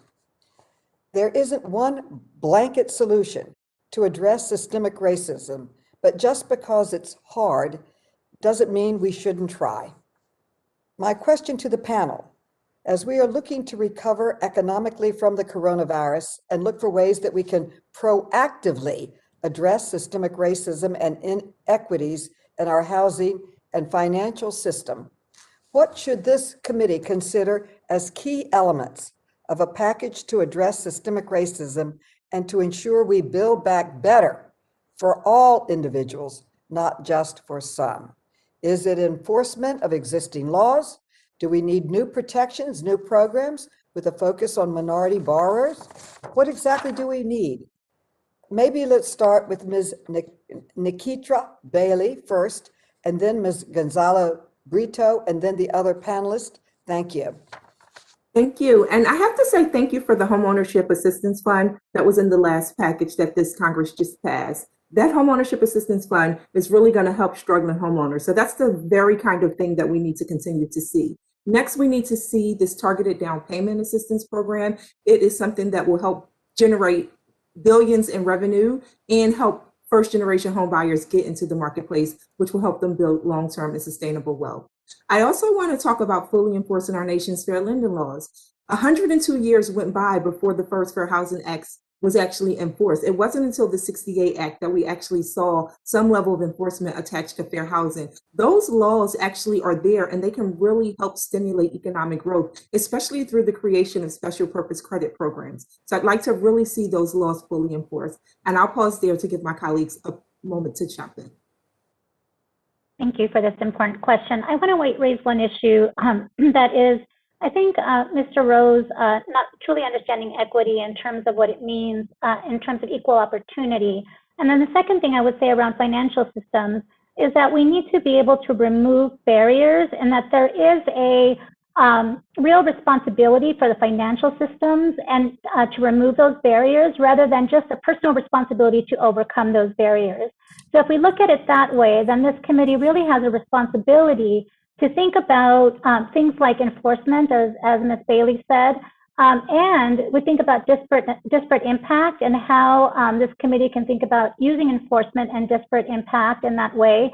And that the CFPB has been gutted and to really bringing back fair lending enforcement.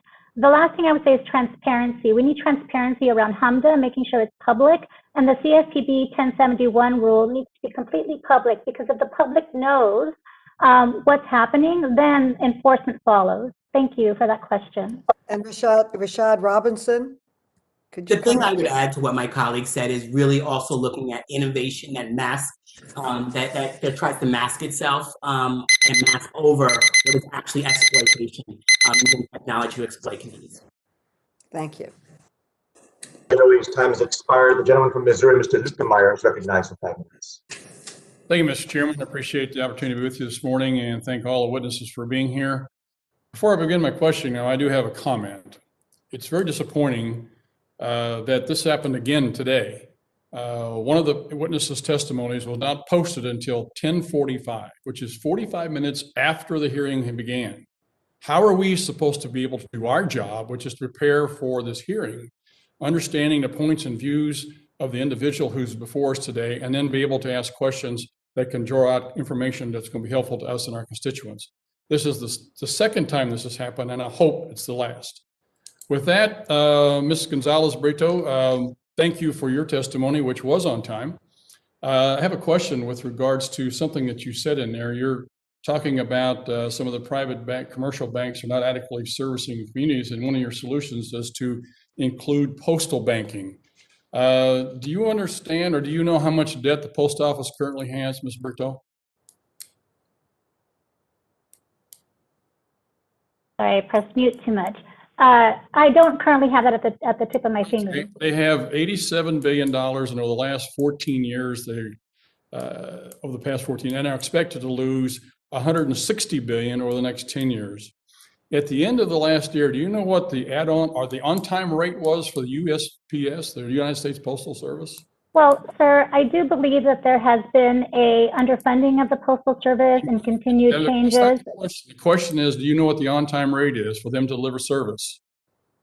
I do know that there has been an underfunding of the Postal Service and continued changes with the At the end of December, the USPS had an on-time rate of 38% for non-local mail. That's according to the USPS reported information in a federal court. So they're underfunded, they're underwater, and they're not on time. Well, we do agree they're underfunded. Rito, it's my time. Thank you. So when you suggest this as a solution to a problem, all you're doing is exacerbating the problem. In fact, when people ask me about the Postal Service getting in the loan business, I say, I think it'd be much more efficient and effective if you let the banks deliver the mail versus the postal system start making loans. This is not a solution. This is exacerbating a problem is what it's going to be. With regards to the rest of your testimony here, something else caught my eye, which was your comments with regards to the Community Reinvestment Act. And you make a comment in there that you want to tie reinvestment obligations to the bank presidents where the banks seek profit. In other words, you want them to be able to reinvest in the communities that they get their deposits from. And I think that's exactly what needs to happen. And I think that's exactly what happened in the new rule. Because as I understand it, the way the rule is written, if there's at least 5% of the bank's deposits coming from a certain area, they have to reinvest that money in that community. Is that not something that you support? The current rule is very flawed, and it actually creates a problem with bank not giving enough credit. I'm reclaiming my time. Would you please answer my question? The question is, do you support having the banks reinvest the dollars in the communities that they get the money from? I do support banks getting. Why is this a problem with the way you fund it? Because this is exactly what they're doing. I think. But the entire rule is problematic, sir. The entire rule is problematic and ends up giving less credit to rural communities, which have been underserved, as I'm sure you understand. It gives less credit for LMI communities. It gives less credit for bank branches. And ultimately, it gives less voice to communities in the process for bank exams, for example. For that, reclaiming my time, I am in that world. I am in the banking world, so I understand that what this goes on. And I would probably respectfully disagree with your previous comments there, that this is the rule really enhances the ability of the banks to be able to invest in their rural communities, invest in the communities that they're getting dollars from and get credit for it. Because I can tell you, somebody who actually filled out the report over the last 20 years ago, whenever they first started this program, it was very difficult to get credit for that. And with the new schedule, the new rules, this makes it easier for banks to comply and to be able to get credit accordingly. So I think that's something I'm very, very sensitive to and very supportive of.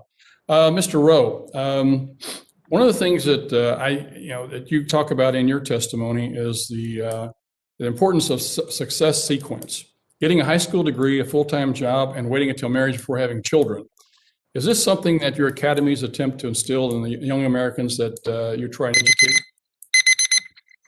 The gentleman's time has expired. The witness may respond in writing to the gentleman's query. For the record, one of our witnesses, Dr. Taylor, had a family emergency and was not able to participate in today's hearing. Ms. Bailey was gracious enough to step in at the last minute to testify for today's hearing, and we thank you very much. The majority staff did give sufficient notice to the minority witnesses of the minority of the witness change in accordance with the rules, and we thank all of our witnesses for their testimony and participation today. The chair will now recognize Mr. Foster of Illinois for 5 minutes. Thank you. Am I audible and visible here? Very. All right, looks good.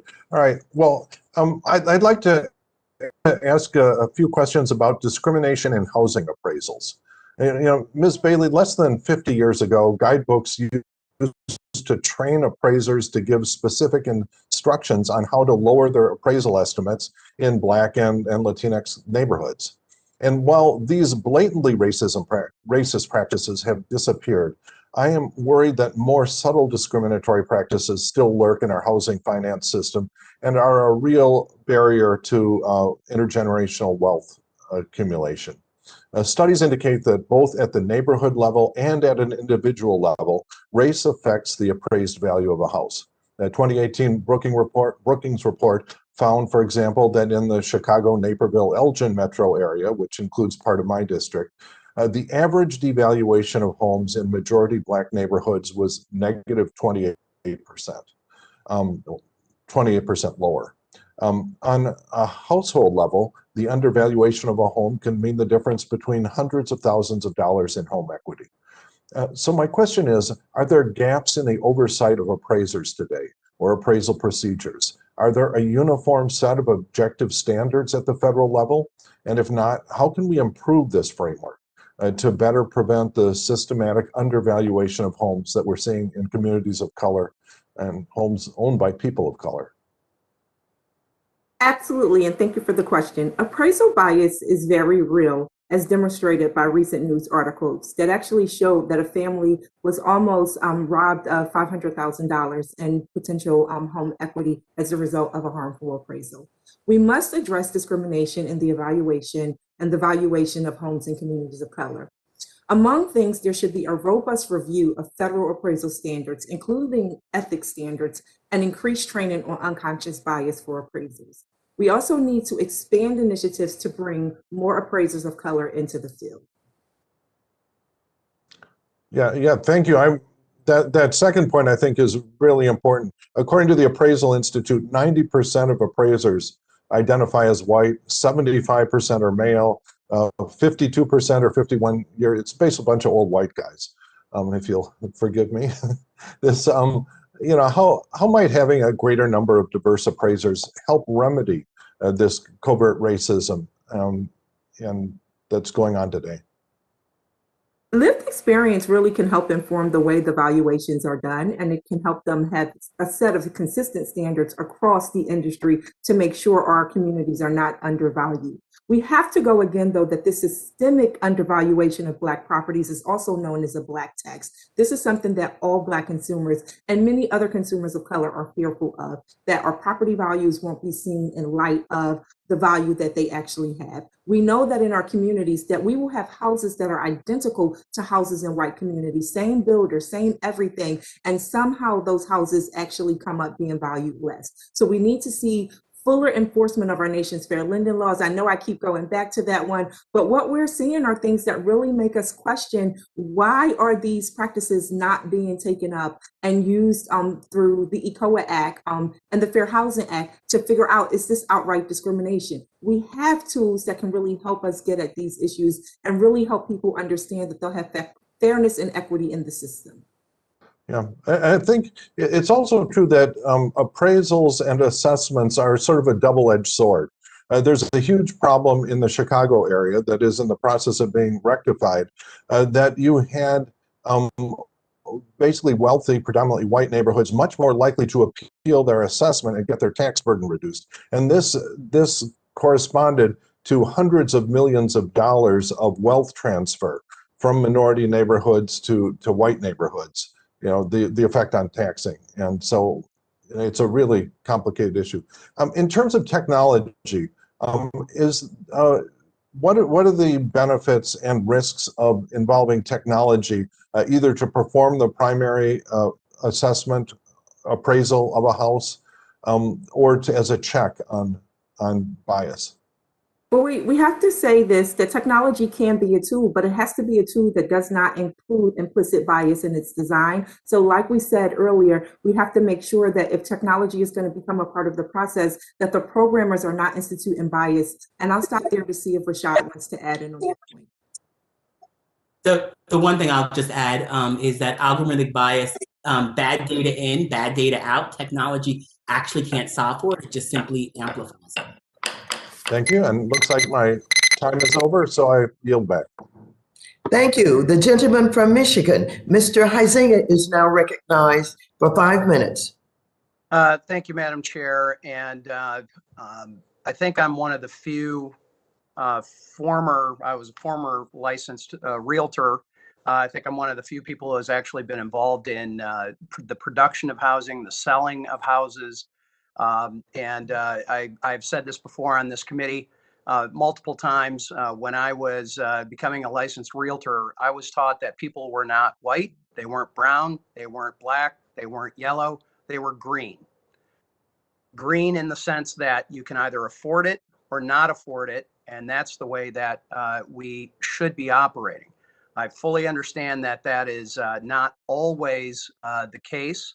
We need to root that out, but to assume that the entire system is based on that, I think is a faulty premise. People will pay what they are willing to pay for a home. No more, no less. Well, I guess actually less. Who wouldn't pay less for something that they would be willing to pay for? I'm fascinated by Mr. Rowe's account, and I'd like to kind of revisit that a little bit, and what he is doing with those schools. You know, we know that trillions of dollars. In fact, there's an estimate that since the war on poverty started in 1965. Something over $23 trillion has been spent directly, with over 1.7 trillion of that specifically targeted to housing. Yet we see a what some view as a crisis in affordability, availability, which frankly impacts the affordability. And Mr. Rowe, I wanted you to explore a little bit about, as you were talking about establishment of homes and education, and what maybe housing might mean to that stability, not only within a family, but within a community, and what that means for your students. Thank you for the question. For many of our families who may live in housing projects or other challenging housing situations, the idea of home ownership is something that's really important, especially for their kids. And they know that in order for their kids to be equipped with both the finances, the academic background, to be able to afford to move into a particular neighborhood, they want them to go to a great school. I will keep going back to the foundational element of school choice. I presume most of the folks on this call, I don't know everyone, but I presume most of the folks on this call, if you have children, you have had the ability to move to a good neighborhood where you had a good access to public schools, or maybe your children are in private schools or parochial schools. It's something that middle and upper income folks can take for granted. Our kids can go to great schools. And I think that's something we need to make accessible to kids of all backgrounds and all races. So Mr. Rowe, are you saying that people actually make housing decisions based on where the quality of their children's education might be enhanced or diminished? That is probably one of, if not the first, certainly in the top three factors that drive what housing decisions that people make. And so for those folks who don't have the ability just to move to a different neighborhood, let's make the accessibility of fantastic schools as easily accessible as it is to middle and upper class communities. Well, you've actually hit one of the main issues that it's not just anecdotal, there are statistics behind this. Housing values are directly tied to quality of education. And there is no doubt more affordable homes tend to be in less fruitful educational spots.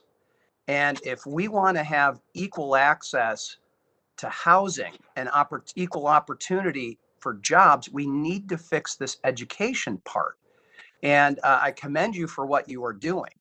There is this direct correlation. Way too often out here in Washington, D.C., we think in silos, right? Well, here's education, here's housing, here's the economy. It's all intertwined because we're humans. Our lives are intertwined. We don't become something else when we walk out the door to work versus who we are when we're at home or go to our place of worship or whatever else it might be. Have you been able to track sort of the outcome of your students and sort of what has been happening with their opportunities, income? So our first class started in 2005 of all girls in kindergarten and first grade. And this year, that first class that started in first grade, 2005, are graduating from colleges like Yale and Howard this year. So I'm very proud of that. And I could go on, but my time is up. Well, thank you for your.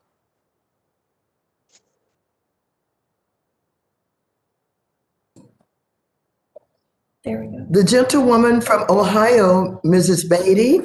The chair of the Subcommittee on Diversity and Inclusion is now recognized for 5 minutes.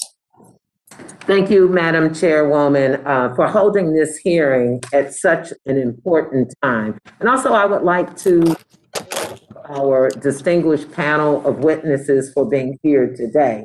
Let me open by saying I really wish the pathway to economic success and access to capital was as simple as saying if you are educated or if you get married, that will make that happen.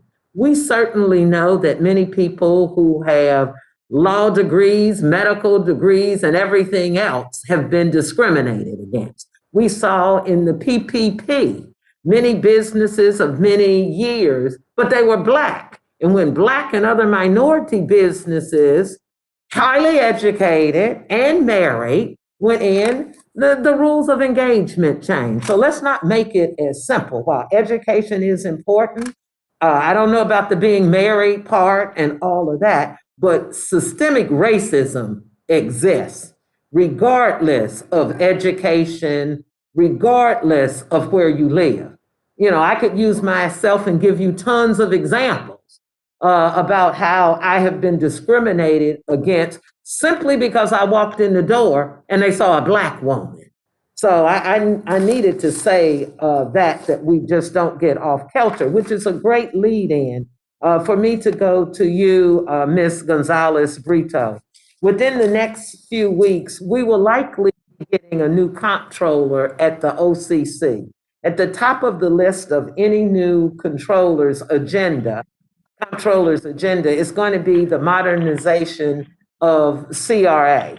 Do you have any recommendations to the new comptroller as he or she prioritizes in a rewrite of the Community Reinvestment Act? Yes, thank you so much for this important question, Congresswoman. First of all, as I mentioned earlier, a race-conscious CRA, or as my colleague, Mr. Robinson said, race-just CRA, is incredibly important, and that we measure how banks are serving BIPOC communities, or if they're not. And if they're not, there should be consequences for that. We should end CRA grade inflation. We know that 98% of banks are passing their CRA exams.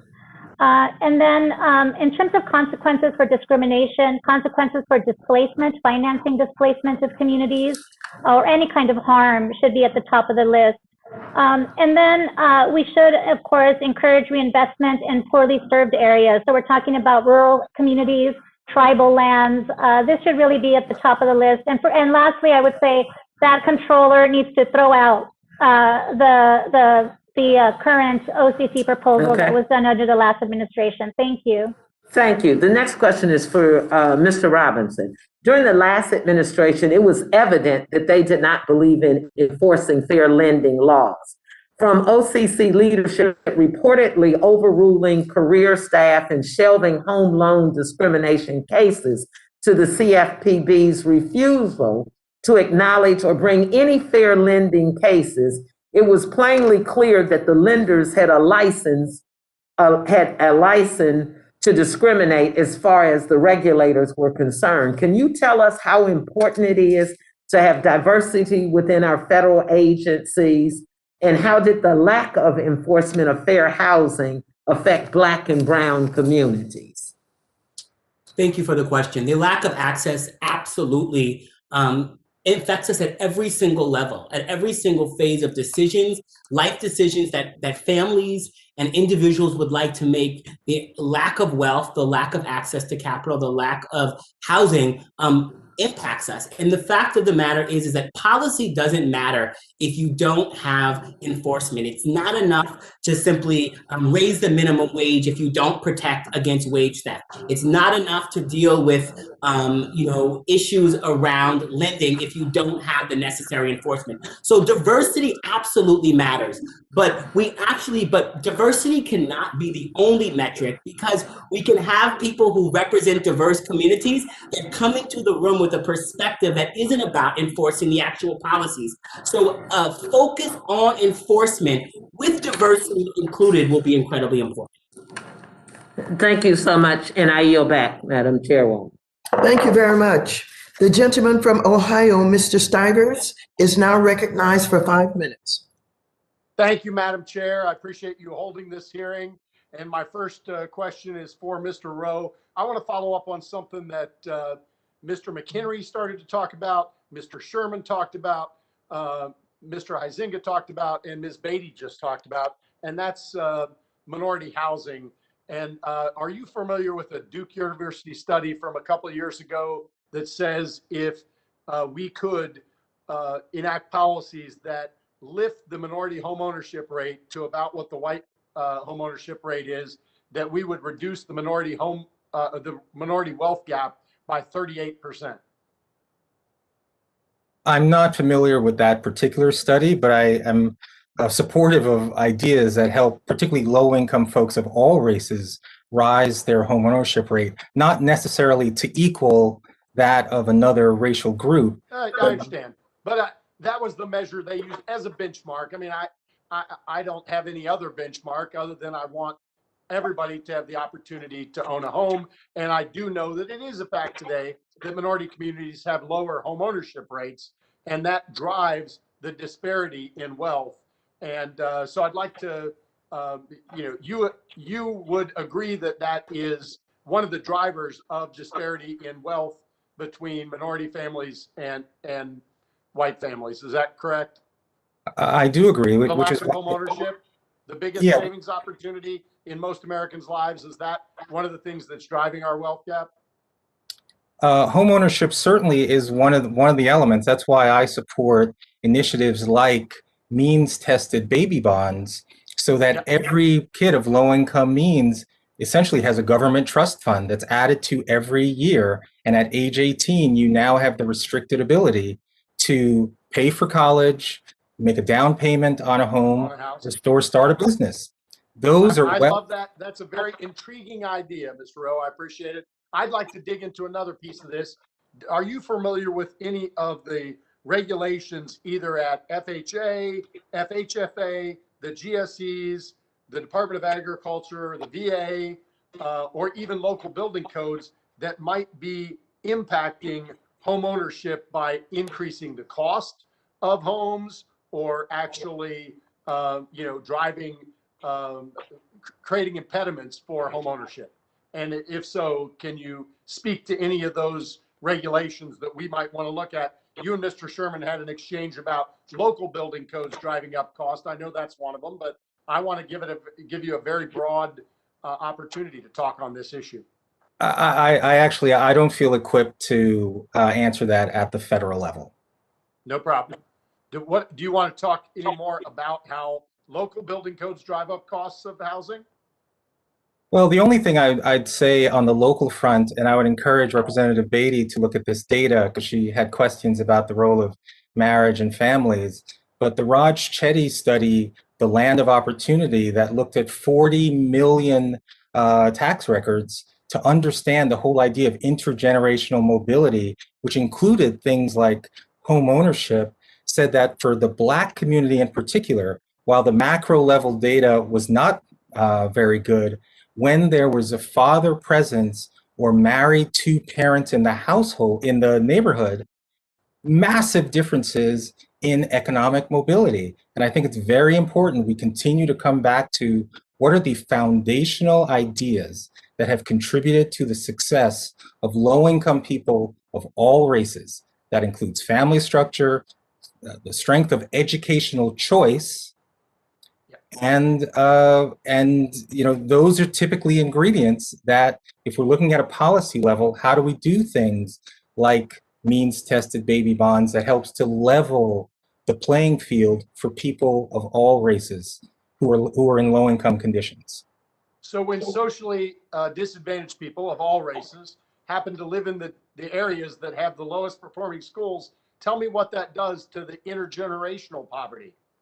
Well, if we talk about policies that have disproportionately negative impact on kids of color, lack of school choice is one of them. So again, most people on this call probably, if you have kids, you've moved to a neighborhood that has good public schools, or you put your child in a private school or parochial school. Let's give that same power to people that live in low-income communities across the country. That is And one of the isn't the game real changers. issue here the low performing schools in the communities of poverty? And school choice just would happen to be one of the solutions. Correct. Underperforming schools are part of the issue. Let's give some people power to have better options. Thank you very I yield back, much. Madam Chair. Thank you. The gentleman from California, Mr. Vargas, is now recognized for 5 minutes. Thank you very much, Madam Chair. I hope I can be heard. Madam Chair, first of all, thank you for holding this hearing. I do think it's historic. You may have been away at the moment when they spoke about this, but I do think it's historic. I think it's so important. I couldn't be more thankful. The title of the hearing is Justice for All, Achieving Racial Equity Through Fair Access to Housing and Financial Services. And listening to some of my colleagues, you'd almost think that we've already achieved it. But I can tell you, I was here on January the 6th. I know that we haven't achieved it. And not only that, but I can tell you this, even the opportunities that were provided through the PPP loans, we saw that the first ones went out to the preferred customers that the banks had. A lot of the minority small business owners and women-owned businesses, when they went to apply for the loans, the money was gone. So we had to once again re-up to help them. You could see once again the preference that was given to these established customers, who mostly were white, let's be frank. So I think that racism, unfortunately, still exists and is still very, very prevalent. I also believe very much in hope. I really do. I preach hope. I believe in hope. I believe in change. And I do think that we are changing. Mr. Green went through a whole bunch of the bills that we're going to be looking at. And I was going to do that myself. He did it. But I'm so happy that he did that, because I think that the good law is on the way. Now, I also have to say that, we've seen the redlining, the restrictive covenants. We've seen all these historical elements that really were racist in their purpose. But we've also seen those that are not as racist.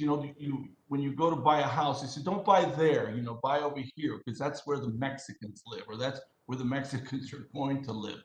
And that's problematic. I mean, I heard, no, that's not true. All you look at is the green money, that they don't care what people look at. That's not true. The reality in real life is people talk about communities, and you also see in real life who loses when there's a downturn in the economy. Now, one of the things I wanted to talk about is opportunities for people that haven't had the opportunities because of systemic racism. And I'd like to talk about the down payment in particular. One of the things that we see is that a lot of people, especially people of color, or would be great homeowners paying their mortgage, but they can't come up with the down payment. The down payment's the problem. So what can we do about that? Because I think that's a huge, who would like to handle that? Is that, how about Mr. Robinson? The down payment issue, talk a little bit about that. Well, the down payment issue is huge. And when we actually deal with and we look deeply at issues of wealth, this is where issues of wealth play in a very clear way. And there's a lot of talk around education and around sort of hard work. And you can't educate and hard work yourself out of wealth gaps. You simply cannot. A study by the National Asset Scorecard found that even with college degrees, Black Americans still had about 33% less wealth than white families whose heads dropped out of high school. That 33%, that is the investment. And this conversation that we can simply educate ourselves out of systemic racism, stands directly in face of the actual data. And the actual data of young people who are in first grade, who are in kindergarten right now, and are moving into a society that's going to treat them very differently, with very different results, with systems that will treat them differently. Our system is not broken. It's operating the way it's designed, and we have to do the work to actually fix it. Well, that's what I would agree with very, very much. Everything you said, the last part in particular, I think that Ms. Gonzalez-Brito said it, instead of most people of color have to overcome these barriers. We should remove them. Remove the barriers. That's the whole point. And that's why I think these bills are so important. And I guess I would lastly add this, that the wealth that a lot of people have been able to accumulate generationally, you're able to give then your kids a down payment. But if you weren't able to do that because of historic racism, then you don't have the ability to give your kids the down payment that they need to buy a house. And that's something that we should address, because a lot of that comes directly from these racist laws that we have in practice. Thank you, Madam Chair. I yield back. Thank you very much. The gentleman from Kentucky, Mr. Barr, is now recognized for 5 minutes. Thank you. And thank you, Ms. Bailey, for your testimony today. My question to you is, do banks have a responsibility to make decisions about whether to provide a person with financial services on the basis of impartial criteria, free from prejudice or favoritism? Banks have a responsibility to comply with our nation's fair lending law, sir. Mr. Robinson, should banks be allowed to engage in a strategy of total avoidance of an entire category of customers, even if those customers are creditworthy? No, they should not be able to. They should comply with the law. Mr. Yang, and I appreciate, Mr. Robinson, your testimony as well. Mr. Yang, should a bank ever predicate access to financial services on factors or information other than quantitative, impartial, risk-based standards? Well, banks should follow the law as they currently exist and as we can improve them. So to the three witnesses that just answered that question, should prejudice or favoritism be in any way part of decisions about providing financial services? And any one of you can answer that question. So why don't I kick off? I think what we have to understand, and we're having this conversation about systemic issues, is that some families actually received a benefit that really helped them have an economic cushion to weather financial change. So when we're talking about racial justice and racial equity in lending, we're not pitting one community against the other. In fact, we're trying to lift up the entire system. Well, again, Ms. Bailey, if I can reclaim my time, prejudice and favoritism. It seems that your testimony, Ms. Bailey, Mr. Yang, and Mr. Robinson, is that banks have a responsibility to make decisions about providing financial services free from prejudice, free from favoritism. And here's my concern, Mr. Rowe, is that the Treasury Department is currently actively considering a policy to pressure banks to categorically deny credit to disfavored businesses, and specifically businesses that they deem to create risk to the financial system posed by climate change. Here's my concern for minority workers. My concern is that a recent estimate found that the total 1.3 million jobs in industry operations for investment in oil and gas, 27% were occupied by African Americans or Hispanics. 376,800 jobs in oil and gas. Mr. Rowe, would redlining that denies a minority-owned business or a business that employs minority workers be acceptable if that redlining is mandated by federal policy? For example, a policy issued by the Department of Treasury or another federal financial regulator, ostensibly to reduce the risk to the financial system posed by climate change. Well, just in general, we should not have policies that discriminate on the basis of race. I mean, the Title VI provision of the Civil Rights Act of 1964 should hold across all of these policies. Well, I think that's very important. I think it's an admonition to the Biden administration Treasury, to the Fed, to other financial regulators that when they pressure financial firms to categorically deny access to credit to certain industries, including industries that employ high numbers of minorities, that is akin to the kind of racial discrimination, the kind of redlining that our witnesses today are fighting. And I applaud the witnesses for opposing redlining. And I think we ought to oppose redlining in all forms, including blatant policies of discrimination against broad categories of industries, not based on credit risk, but based on avoiding financial services to broad categories of customers because they're politically incorrect. And I think that is very, very important. Final quick question to you, Mr. Rowe. Rural banking, I'm worried that in the last decade, 51% of counties saw a net decline in bank branches, and that especially affected rural counties. We saw 50% of branches closing in deeply affected counties. 89% of those counties were rural, including in my district. What can we do to increase access to banking and financial services in those rural counties, Mr. Rowe? Well, again, I'm not an expert on rural, but similar belief that if you look at rural counties, educational outcomes lag. I would make a first investment in strengthening schools in those areas. Thank you very much. The gentleman from Colorado, Mr. Perlmutter, who is also the chair of the Subcommittee on Consumer Protection and Financial Institutions, is now recognized for 5 minutes.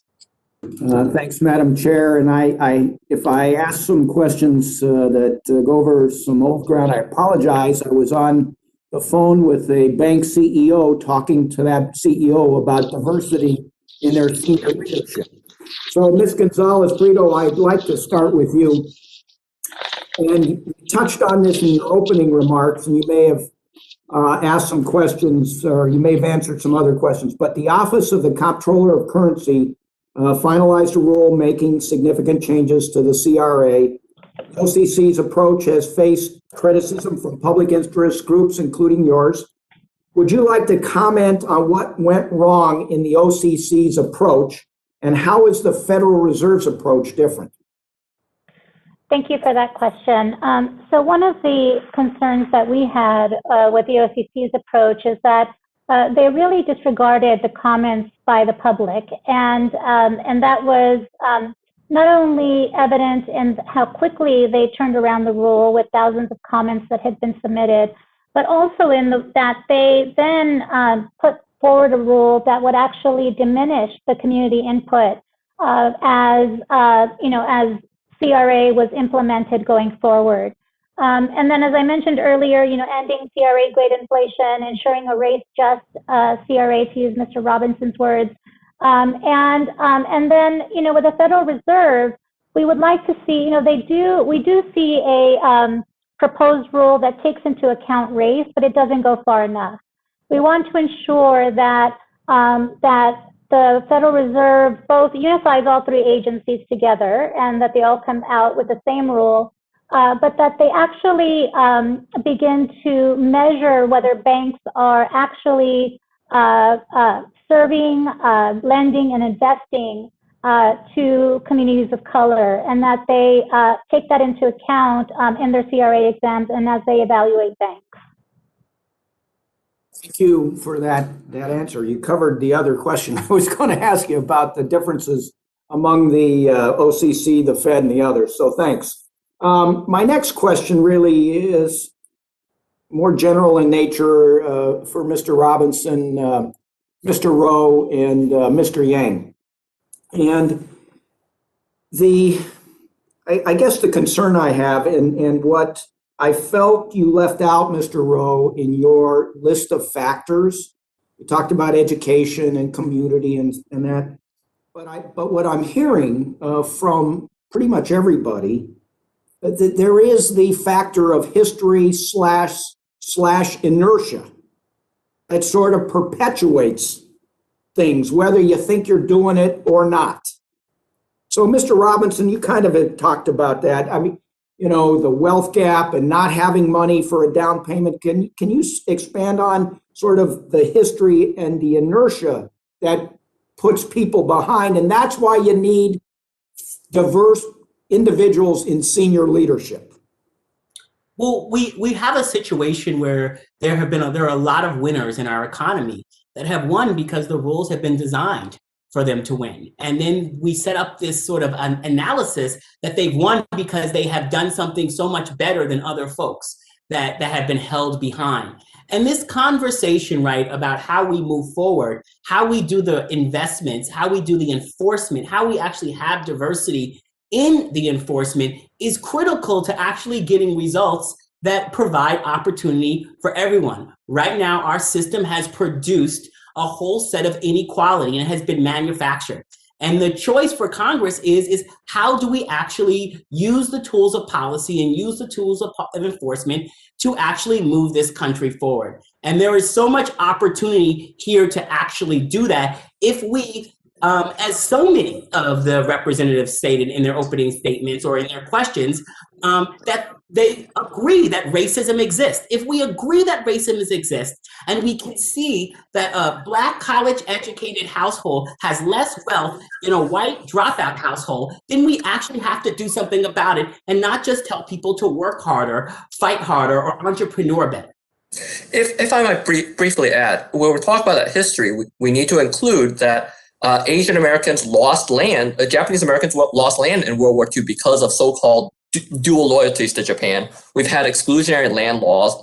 So we need to make sure we understand that history and understand what data we need now to drive that policy forward. And there I want to emphasize that the Asian American community is largely invisible to everyone in terms of what it is that our community needs, and we need more investment in that community.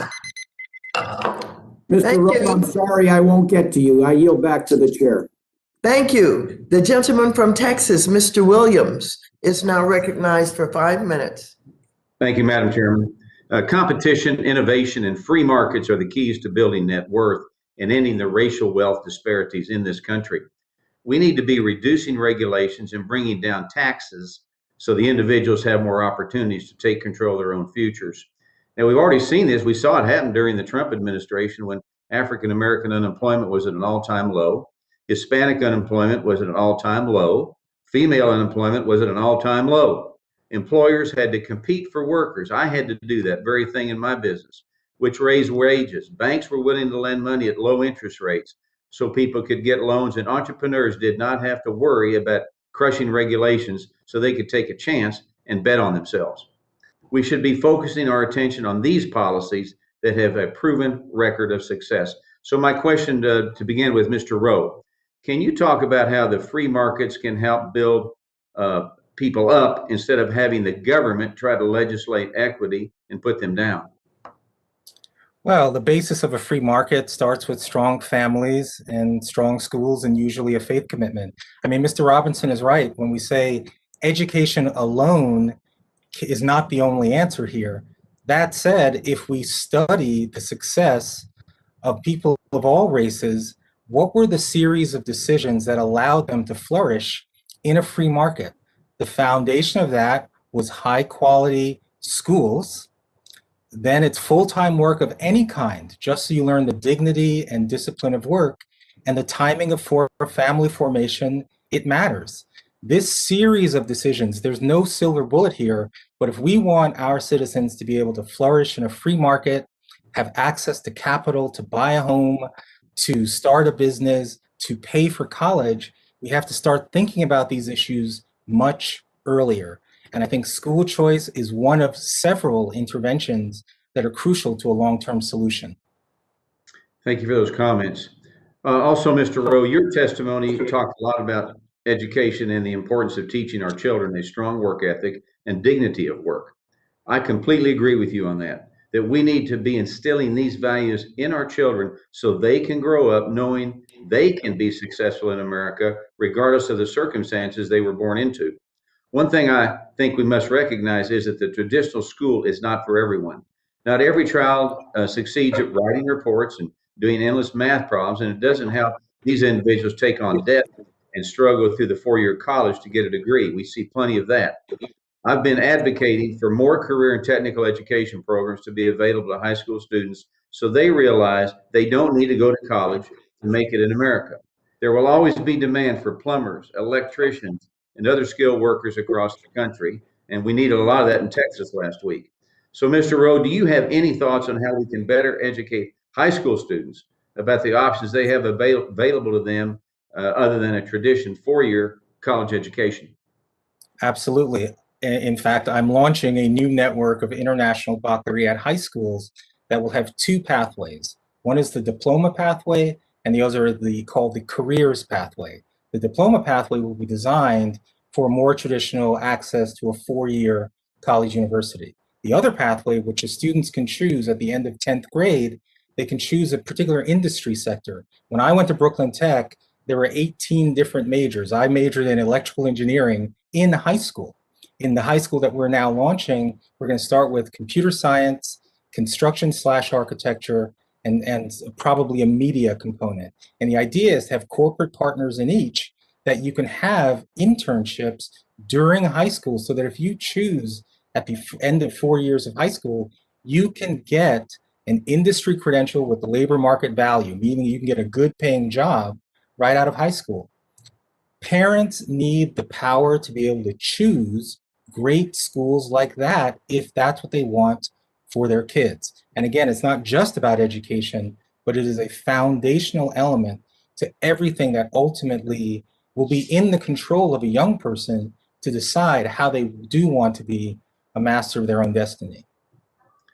Well, that's well said. We have millions of children dropping out of school in the 9th grade across the country, and frankly, my state of Texas, and they're losing hope, and they shouldn't. And what you're talking about and what I'm talking about can get them through where they hire their friends when they get out of school, have a degree, start a business, become a taxpayer. Thank you very much, Madam Chairman. I yield my time back. Thank you very much, Mr. Williams. The gentleman from Florida, Mr. Lawson, is now recognized for 5 minutes.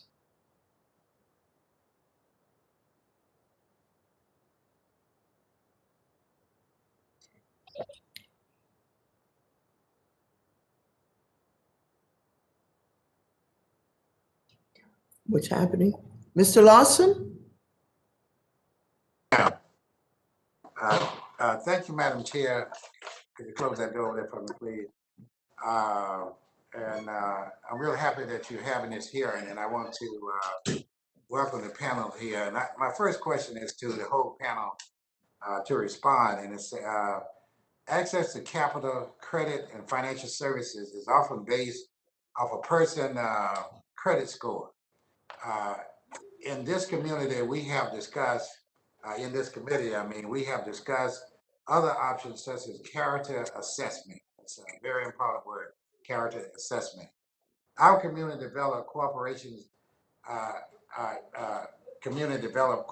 in South Florida had used character loan process instead of credit scores to make housing related loans without a single default in 14 years. And I saw earlier Congressman Posey on there, and he's probably familiar with this because we work together in Florida legislature. A Kentucky community developed financial institutions have used character loans to make 1,500 small business loans. There are more than 100 businesses led by that entrepreneurship in their local chamber of commerce. Do you believe people with long-standing relationships with borrowers, rather than poorly understood algorithm-based credit scores, can and should be used rather than credit scores to help secure loans and promote access to capital? What do you see as the benefits, and what do you see as the pitfalls, if any? And that's for the whole panel. Great. Thank you for the question. I would agree that character should be an important part. And for much of our nation's history, when homeownership opportunities were extended, that's how many white families had an opportunity to get into the mortgage system. Their credit and their character were determined to help really fund and make those determinations. Credit scoring is a really new phenomenon. It's part of our first kind of artificial intelligence that we like to think about, and it bakes in the history of discrimination. So another panel had a hearing, and one of the panelists there said something along the lines of that wealth begets wealth and a lack of wealth begets a lack of wealth. Well, our credit scoring systems actually mirror that. They factor in a great deal of the history of wealth and the history of discrimination. So I think you're highlighting something that really is critical, and we need to see other variables taken into credit scoring. Home ownership is most amenable to renting. For many families, their rental history is not even a factor in their ultimate credit score. So you're definitely taking us in the right direction when you're getting us to consider what the 5 C's of credit should really include, including character or other evaluations that are not discriminatory and that perpetuate discrimination in the way that credit scoring does. Okay, next. I would just agree with Ms. Bailey to not take more time. I think she hit the nail right on the head. Okay, I'd like to know what Mr. Rowe will say about this. Well, if you're referring to the ability for local banks who have a deep relationship in the community, know the residents, absolutely you'd want them to take into account a full set of information to make decisions, because after all, we need these banks to be going concerns and making good investments and good loans. And so to the degree that they're, and again, running schools in the heart of the South Bronx, I know many local entrepreneurs that I would invest in that the credit score would just be one piece of information, but that's the power of local decision making. So if that's what you're talking about, absolutely, that would be a good local bank that's having a generative impact in the local community. Okay, anyone else would like to respond?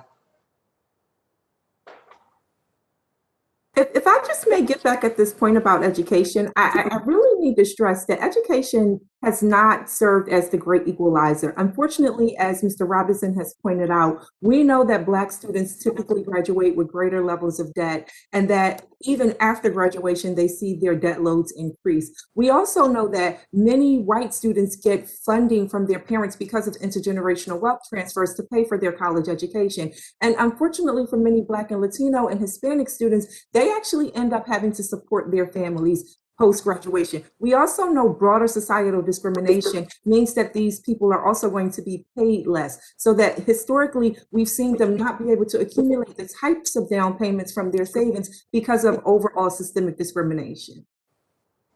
Okay, well, that's really great. And so in a follow-up to you, I know my time is getting close, is with the situation that was talked about earlier, student loan debt, do you, well, my time is running, I yield back, but I'll try to get that later. Thank you, Mr. Lawson. The gentleman from Arkansas, Mr. Hill, is now recognized for 5 minutes. Well, thank you, Madam Chair. Thank my colleagues and thank our panel for this good, candid, robust discussion of a super important aspect of our public policy responsibility at the House Financial Services Committee. I've learned a lot in this hearing, and again, thank the panel for their participation. Let me start by saying that everybody in our committee, Democrat, Republican, old, young, rejects racism, and we know our federal laws and our regulatory body, particularly since the 1960s and the Civil Rights Act forward, have done an outstanding job in creating a culture and a demand that people do not discriminate in financial services. And yet the problem is challenging and the problem can persist. So let's all agree that we're all working within our regulatory and legal system to root out discrimination in financial services. Let me also say, as someone who spent really the better part of my career in financial services since the 1970s, I have to say that banks and brokerage firms work very hard to fully comply with their moral obligation and their per se and de jure obligations under those laws. Of course, there are bad actors out there, and that's why we go after them legally and through all the efforts that we've talked about today. My friend, Mr. Lawson, talked about credit scoring, and I really enjoyed the character lending discussion. I have to say, in my 4 decades of community banking, character loans have become fewer for a person of any age, race, or sex.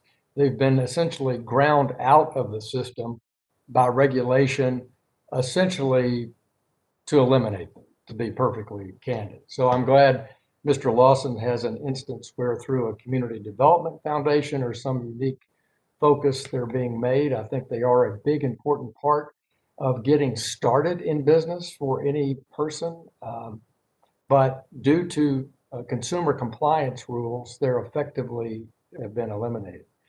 And on credit score, that's part of removing character from it or reducing it and really going to the math of credit scoring. I agree that that should be improved. I've had bills to expand the information available for a credit score, such as on-time rental payments or insurance payments or utility bills. These are ways to enhance credit score information. Mr. Rowe, do you support that kind of enhancement to our traditional look at credit scores? Yeah, I think, to some degree, it introduces a level of subjectivity, but as we spoke about before, banks need the freedom to make informed decisions, which could include credit scores, deep relationships, track records, consortiums, the innovation of the people coming forward.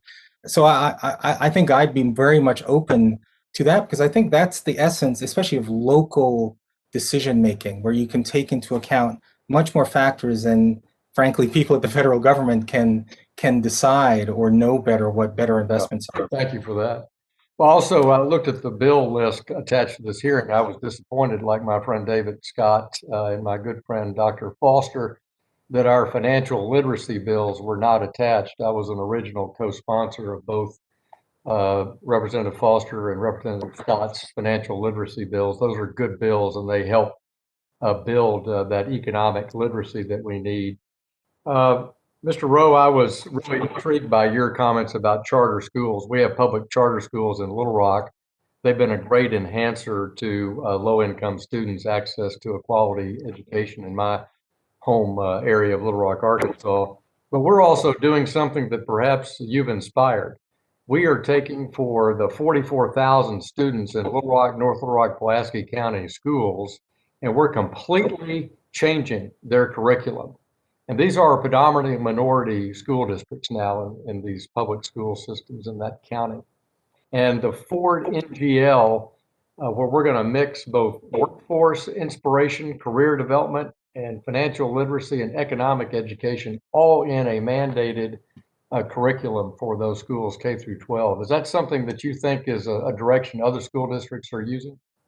I think that's a wise direction to create more choice within the public school system. College is not the mandated destination for every single student. And frankly, as a country, we have less than 40% of people with college degrees as it is. So it's just being practical to recognize that our curriculum, our school system, should be designed to create choice for the graduates who get out, which means parents need choice the types of schools that they would like kids to attend. Appreciate your response, and thank you, Madam Chair, and I yield back. Thank you. The gentleman from Guam, Mr. San Nicolas, is now recognized for 5 minutes. Thank you, Madam Chair. I am the delegate from Guam, a U.S. territory, and we are all Americans. I want to begin first by recognizing you, Madam Chair. You are the first chairwoman to bring a territory onto an exclusive committee, this Financial Services Committee. You brought Guam to the table, you brought territories to the table. I'm also the only Asian American Pacific Islander on this committee. And so as we discuss these bills, and as we discuss the topic of this hearing, I think that our presence here with Guam in this committee is proof positive of the importance of us to really focus on bringing diversity into leadership, because the voices and the advocacy can absolutely be transformative in the perspectives that we are all considering when we are developing policy here in this committee and throughout this country. And I preface all of this because the stain of history, the stain of racism, does not go away just because we've now changed the policies that have made those realities occur in the past. Those stains still remain. And case in point is the mere fact that even today, a member of Congress still referred to Guam as a foreign country and made a claim that we should not be getting aid under the COVID packages that this body has been entertaining. And I'd like to thank my colleagues on this committee, and I'd like to thank you, Madam Chairwoman. You know I reach out to you regularly for all of your help in making sure the territories and all Americans regardless of where we live or what our ethnicities are included in these relief packages. These stains that do not go away are stains that still remain in our financial system. And so I wanted to afford our witnesses an opportunity to speak specifically to that, because the legislation that we are entertaining in this hearing and the discussions that we are having in this hearing aren't just to address discrimination and racism today, but it's also to address this stain that has held back people for generations. If you've been redlined in the past, just because you're not redlined today doesn't mean that you didn't suffer the lack of appreciation in your real estate that's now putting you at a disadvantage if you want to go and move to a better school district. Those kind of historical stains are things we still need to address today. And so I'd like to begin with my fellow AAPI, Mr. Yang, and afford him the opportunity to speak toward these stains and what we need to do today to address them. Now, thank you very much for that question. That's absolutely right. All of us bring together the history of discrimination that all of us have suffered in disparate ways. But it's important to recognize that. I mentioned the fact that Japanese Americans' property, their businesses were taken away in World War II because of Japanese incarceration. I mentioned the exclusionary land laws that did not allow Asian Americans to own land. The fact that Asian Americans could not become citizens until around World War II in many parts also created a situation where we could not own land or even rent property at times. So that's part of the history, is that it's actually in many cases very recent history that we are combating. So that has an effect that we must remember. The other aspect I would want to mention is that just as Representative Huizenga talked about his learned experiences, his lived experiences as a realtor, which are valuable to this committee, all of our lived experiences as people of color is important for this committee to remember as we think about those policies. And then the last thing I would say is I appreciate Representative San Nicolas in lifting up to make sure that Asian American community is not invisible in all of this. The Pacific Islander community is not invisible, and also the Native American community. We have not talked at all about them yet. But with respect to financial services, with respect to housing, there are dramatic needs that should be addressed there that I would ask this committee to consider.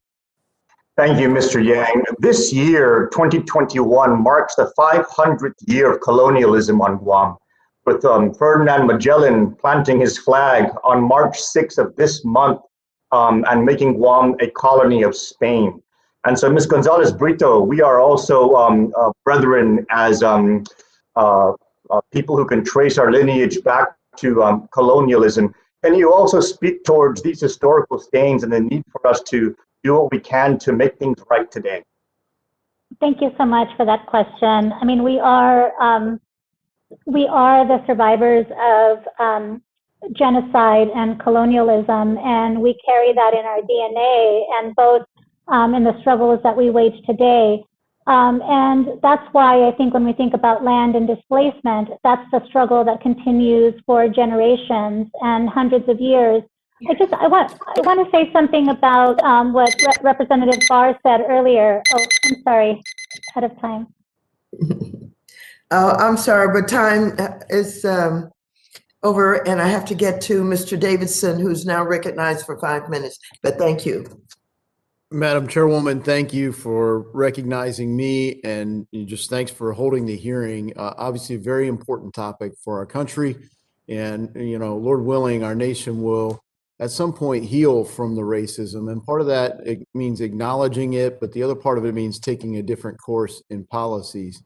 One of the things that seems common sense to me is that racism today isn't a way to heal past racism.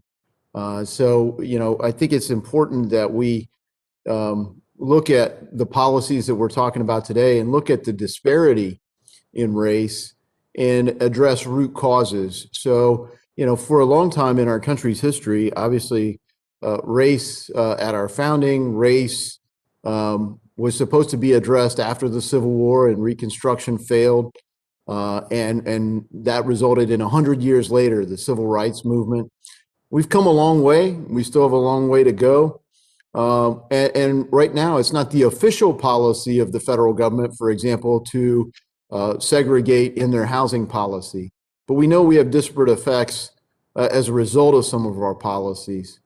It clearly wasn't the official policy of the payroll protection plan to slow walk forgiveness of loans for anyone. But I noticed that minority communities are particularly struggling with having their payroll protection plan loans forgiven. I'm curious why that is. And part of the issue is structural, right? So we put the incentives for the banks that make these loans to get them out quickly. They got paid for making the loans. And then we followed up with multiple iterations of variations on the original payroll protection plan. And we made it so banks could continue making payroll protection plan loans. Even in this latest bill, I tried to offer an amendment to bills at the end of the year in this most recent one, and was not permitted to offer an amendment that would have said, if banks want to make a loan under these new terms, they have to have at least 80% of their book of existing payroll protection plans loans made. We didn't have a process that allowed that kind of debate and dialogue. And I think that's why it's important that this legislative body actually function, not just as a power play for the majority, but so that every member has the opportunity to represent his or her district and get a discussion and a vote on some of these amendments. I think that's one that would have passed, because what we see is in payroll protection plan loans, we have far too many that aren't yet forgiven, and businesses cannot move forward with new loans if they haven't been able to get the previous ones forgiven. And the reality is that that is hitting the African-American community harder than it is other communities. But it's hitting all of our businesses. In the 8th District of Ohio, the payroll protection plan was very successful. We made about 9,000 loans out of the program. 80% of them were for $150,000 or less. And those loans kept over 100,000 people in our district on payroll. Well, what did that mean? Well, not only were they getting a paycheck, regardless of how the overall business was performing at the time, they were largely continuing to get their healthcare benefits and other benefits with the workplace. And so as conditions have improved, in some cases far faster than the policies imposed by governors have improved, the business was in a position to recover more quickly because their workforce was there. Now, to keep those businesses healthy, regardless of the level of diversity in the business, they've got to be able to get these loans forgiven and be able to get back to having a strong balance sheet. We have to get our economy open, and we should do that in a way that recognizes the impact. When you think about it, we've talked a lot about financial literacy, and that's an incredibly important topic for all Americans. Minority communities seem particularly underserved. And in our committee, we've talked a lot about board diversity, particularly with publicly traded companies.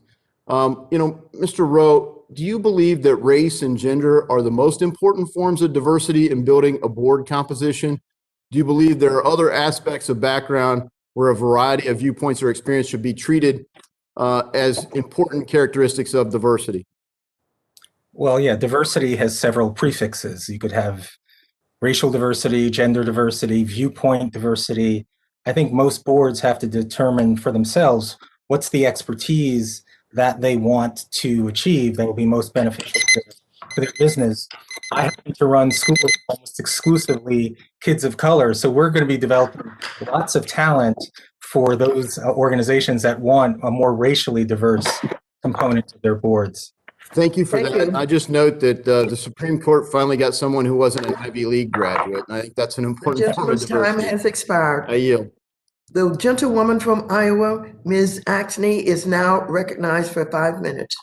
Thank you, Chairwoman, and thank you to our witnesses for being here today about this important topic, especially after the year we've seen.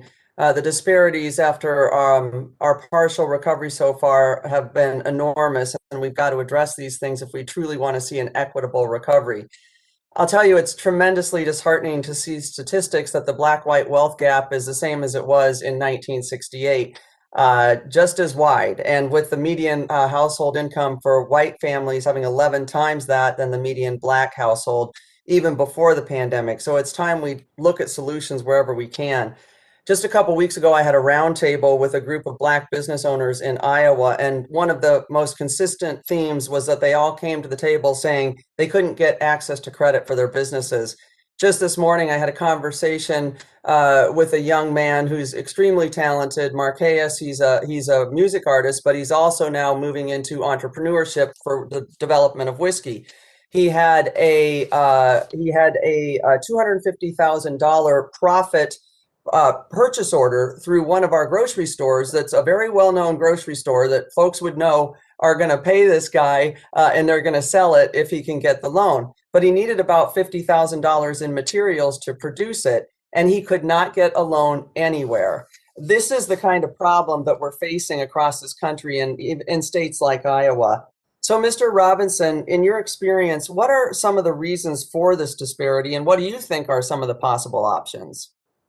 Well, one of the main reasons for the disparity is that we don't have clear enforcement or accountability. We have rules on the books, and some of them are deeply inadequate, but there is not the level of accountability and consequence when institutions discriminate. There's not the evaluation and amplification of that. And then there is a kind of culture of denial around what we clearly see in front of our face, which is a situation that produces time and time again different outcomes. And then we search as a country for reasons to explain it that are outside of the things that sit right in front of our face, which is when racial discrimination sort of consistently exists, we see different outcomes for the communities that are harmed and targeted.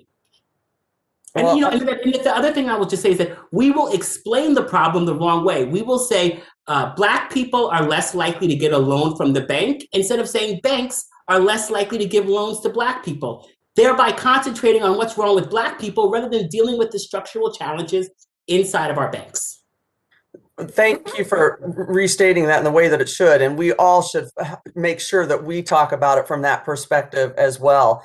One other question I wanted to ask you, I've got some experience in HR, and I know that I've had concerns about algorithms that kick people out of getting jobs. I know that they're looking at algorithms now for banks to be able to look at applications, to come in. And I have a feeling that if we don't get this credit opportunity figured out, they're going to create algorithms that automatically go into place in banks. Do you see this as an issue that you're hearing about, and how do you think we can address this?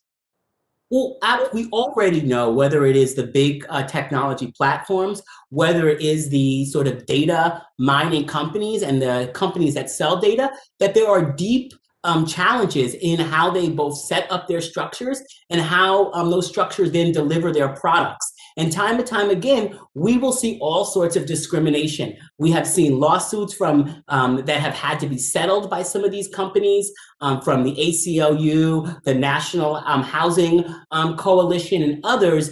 And so time and time again, we recognize that what ends up happening is bad data in becomes bad data out, because we have these ideas about risk, these ideas about who is worthy, and that gets baked into the data. So we, in some ways, what this technology does is it just allows us in many ways to discriminate quicker and to discriminate sort of at a deeper and higher level, because the technology just allows us to move more expeditiously. And I think overlook some great opportunities, not just for those individuals, but for our communities as a whole. So I appreciate you saying that. One more question for you. Are some efforts more successful in areas with larger minority communities rather than in ones where we have smaller minority populations like Iowa? We don't have a lot of MDIs. So I'm wondering what you think in states like ours would work best. Well, I do think that this is actually where innovation and the partnership between communities and institutions will be very helpful. I do think that you're absolutely right. As someone that grew up in a more rural community, we did not have this kind of community banking institutions, and my family's sort of path to middle, from poor to working class to middle class, couldn't include those institutions. Thank you so much.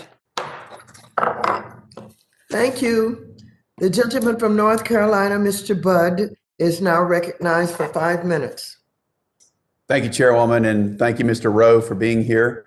Mr. Rowe, your testimony mentioned something called the success sequence as a method of reducing or avoiding poverty. So I understand that the first element of this sequence is just earning a high school degree, and that the data certainly supports that when you consider that without a high school diploma, those that are unbanked, again, the ones without a diploma that are unbanked is about 21%, but those with a high school diploma are unbanked at only 8.1%.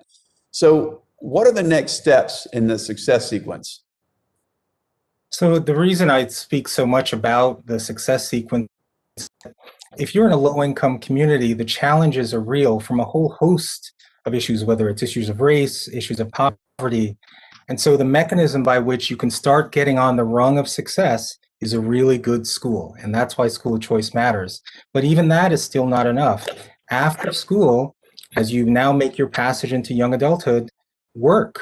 Just so you learn the dignity and discipline of what it means to have to get up every single day to earn a living. And then if you want to start a family, the evidence shows that marriage before children has a significant impact on your likelihood of economic success.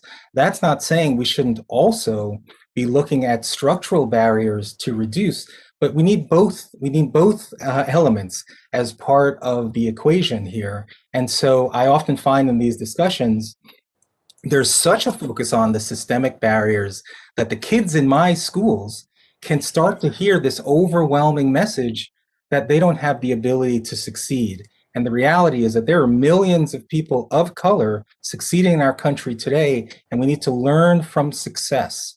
What are the strategies that they have deployed? And the success sequence is one part of data that suggests that young people should at least know that these sets of behaviors in their control can have a significant impact on their access to middle class or beyond. Thank you. Let's talk about income disparity for a moment. A lot of the topics that both sides of the aisle today have been talking about. And we see that unemployment for Black communities was approximately twice that of white communities. So a gap that's been around since 1972, maybe even 1968, when my colleague from Iowa was referring to a few minutes ago. And that's when the BLS, 1972, when the to use the government to control the quality of outcomes? Or do you think more people would be better off if the government stuck to ensuring the quality of opportunity? Which one do you think helps us get out of poverty more? It seems, and I'll just insert, I've heard a lot of bad ideas floating around this morning, this early afternoon, and I just wanted to get your take on that. Yeah, oftentimes I think it's really important to lay out what the definitions are that we're speaking of. Oftentimes when I hear the word equity, I think that people do mean equality of outcomes, closing racial disparities, which either mean Black kids have to equal whites, or Blacks have to equal their percentage representation within the larger community. Either way, both of those are placing artificial ceilings on the ability for Black kids or kids of any race to be successful. I think we need to live in an opportunity society where the goal is excellence for all, not equal mediocre outcomes. And I think so that's a fundamental element. You know, we just celebrated Hank Aaron about a month ago, the life and legacy. The reason we celebrate his life and legacy is that he broke Babe Ruth's home run record. We didn't celebrate him because he equaled it. We didn't say, now that you're at 744, okay, Hank, stop swinging for the fences. We said continue to demonstrate excellence. It's kind of a funny metaphor, but I think we have to have a focus on opportunity and excellence for all, not equity of equal mediocrity. Thank you. Last question, you know, about 9% of the unbanked use peer-to-peer electronic payment systems. And then we're seeing that mobile payments are really going through the roof. They predict between 2 billion transactions between 2018 and 2023. I'm encouraged to see that the FDIC has noticed this growth trend, as well as recently appointed its first chief innovation officer. Do you think these things can help unbanked communities? I'm all for ideas like that. You know, let's be out of the box. Part of the reason we set up college savings accounts for our 4-year-olds and match that every single year all the way through 8th grade, that it helps to build this idea of financial literacy saving. So lots of different ideas to encourage saving from the earliest stages. Thank you, and I yield back.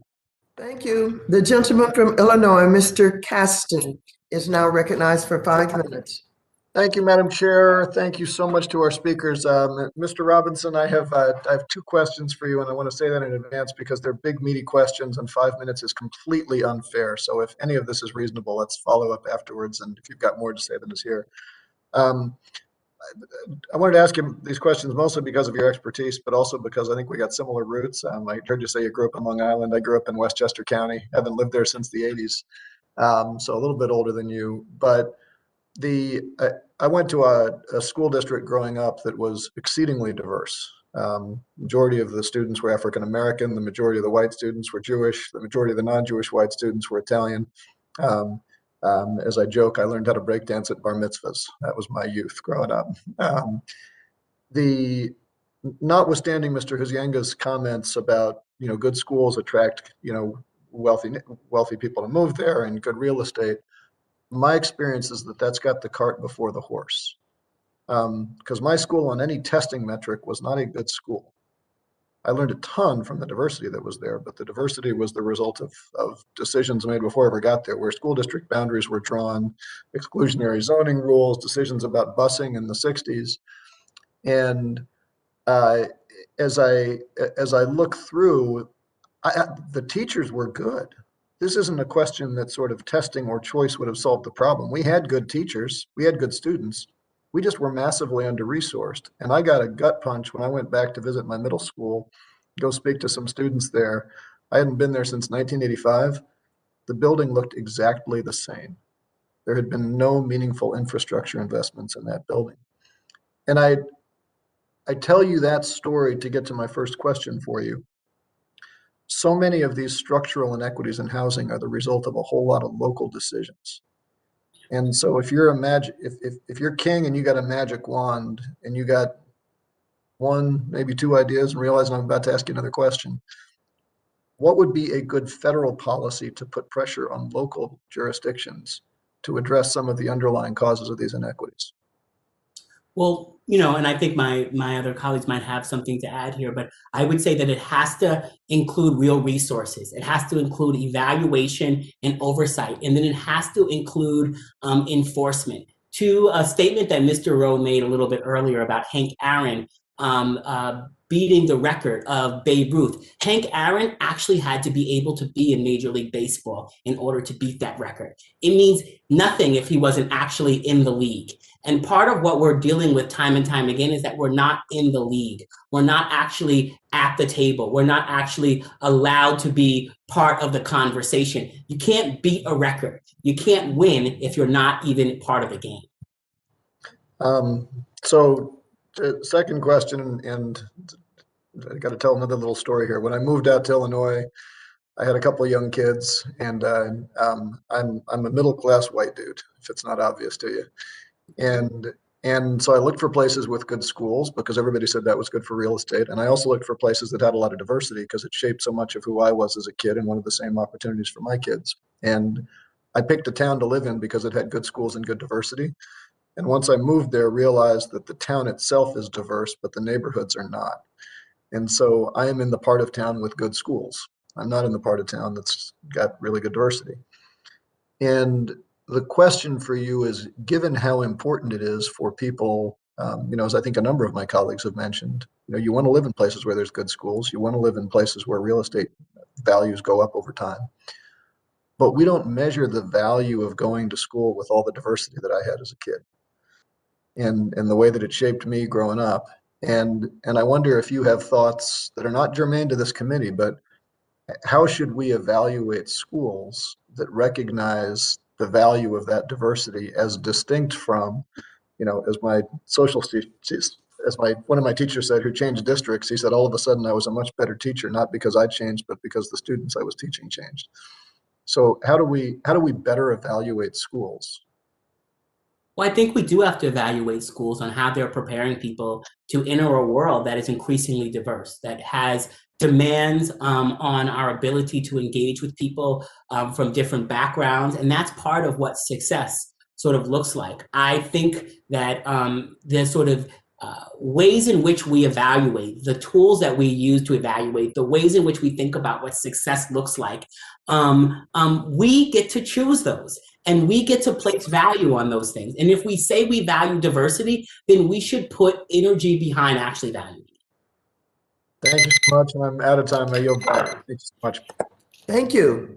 The gentleman from Ohio, Mr. Gonzalez, is now recognized for 5 minutes.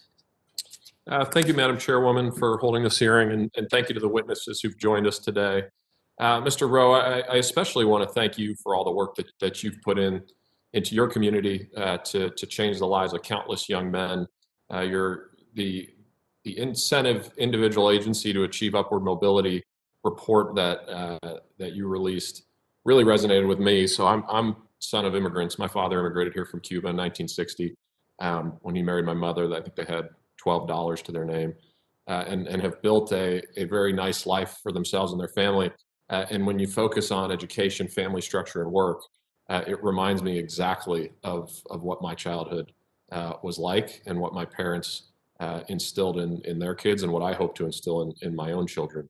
And so my first question would be, with respect to the education, family structure, work framework, is this a practice that you employ within your schools? And how is that message received relative to the other messaging that's coming into our minority communities?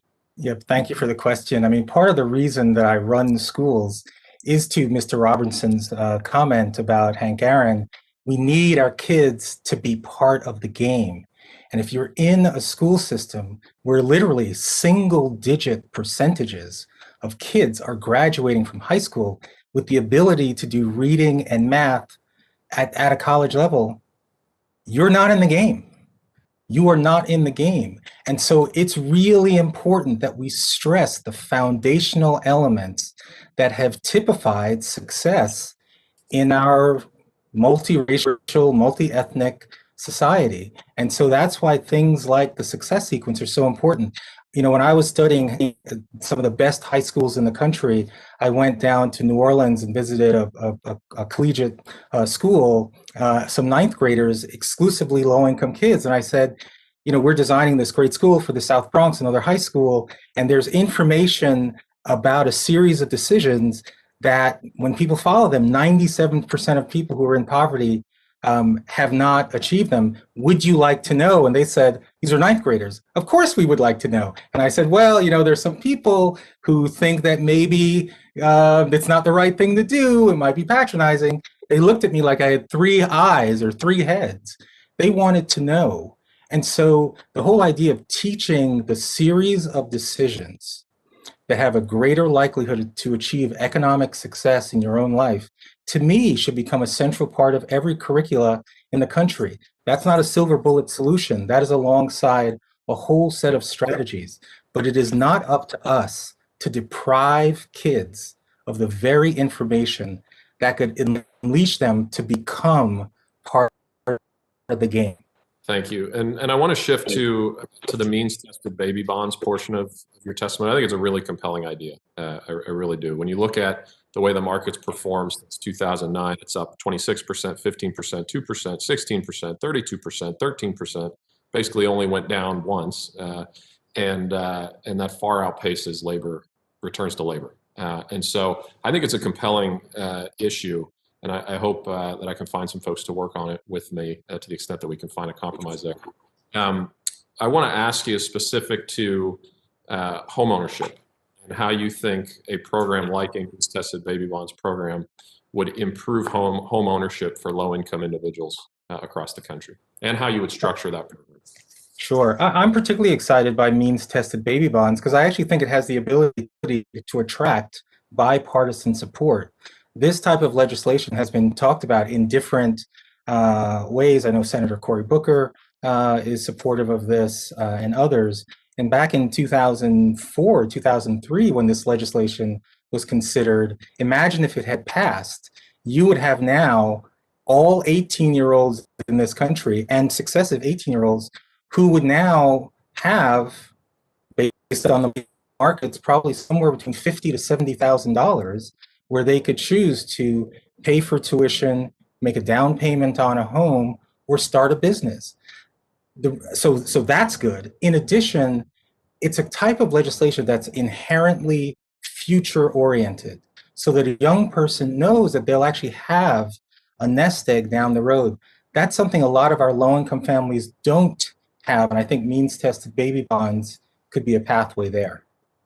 Thank you. And with my remaining 5 seconds, I'd like to challenge Mr. Caston to a breakdancing competition. Thank you. Thank you very much. The gentlewoman from Massachusetts, Ms. Presley, is now recognized for 5 minutes. Thank you, Madam Chair, and I thank my colleagues and our witnesses today for their vigorous endorsement of baby bonds, the American Opportunity Act. I'm the lead sponsor of that in the House in partnership with Senator Booker, so I will certainly be following up with folks on that. Thank you, Madam Chairwoman, for holding this important hearing. And again, thank you to all of our witnesses for being here today. Despite the passage of the Fair Housing Act over a century ago, the National Fair Housing Alliance estimates that 4 million people in the US still experience discrimination in housing each year. A 2019 study in the greater Boston rental housing market that used matched pair testing found that Black renters experience discrimination at the hands of real estate agents and landlords in 71% of cases. This discrimination is not accidental. It is not coincidental. It is structural. One of the bills we are considering today, offered by my colleague, Congressman Al Green, would address this by increasing funding for Fair House Act enforcement and allow for coordinated fair housing investigations. Ms. Bailey, without federal intervention and increased enforcement of fair housing protections, such as that outlined in Mr. Green's bill, can we expect housing discrimination to just go away on its own? What are the real dangers to generations of Black renters and prospective homeowners if we do not correct this and make this investment? We have to correct it, as you said, and thank you so much for the question, because this is really about those ladders of opportunity that we've talked about so much during this hearing, those ladders of opportunity that continue to miss our communities. Unfortunately, our nation's fair lending laws have yet to be fully enforced, and we often think about them as penalties. But here's an opportunity to think about our nation's fair lending laws as actually part of progress. The Equal Credit Act's Opportunity Act's special purpose credit programs actually are affirmative things that lenders can do to get at some of that underserved markets that we've seen so many of them make pledges over the summer about. So that we have these tools, and it's really time for lenders to really start using these tools. The special purpose credit program provisions under the Equal Credit Act actually allows lenders to look at the borrowers that they're not extending credit to and to come up with programs to actually target those borrowers.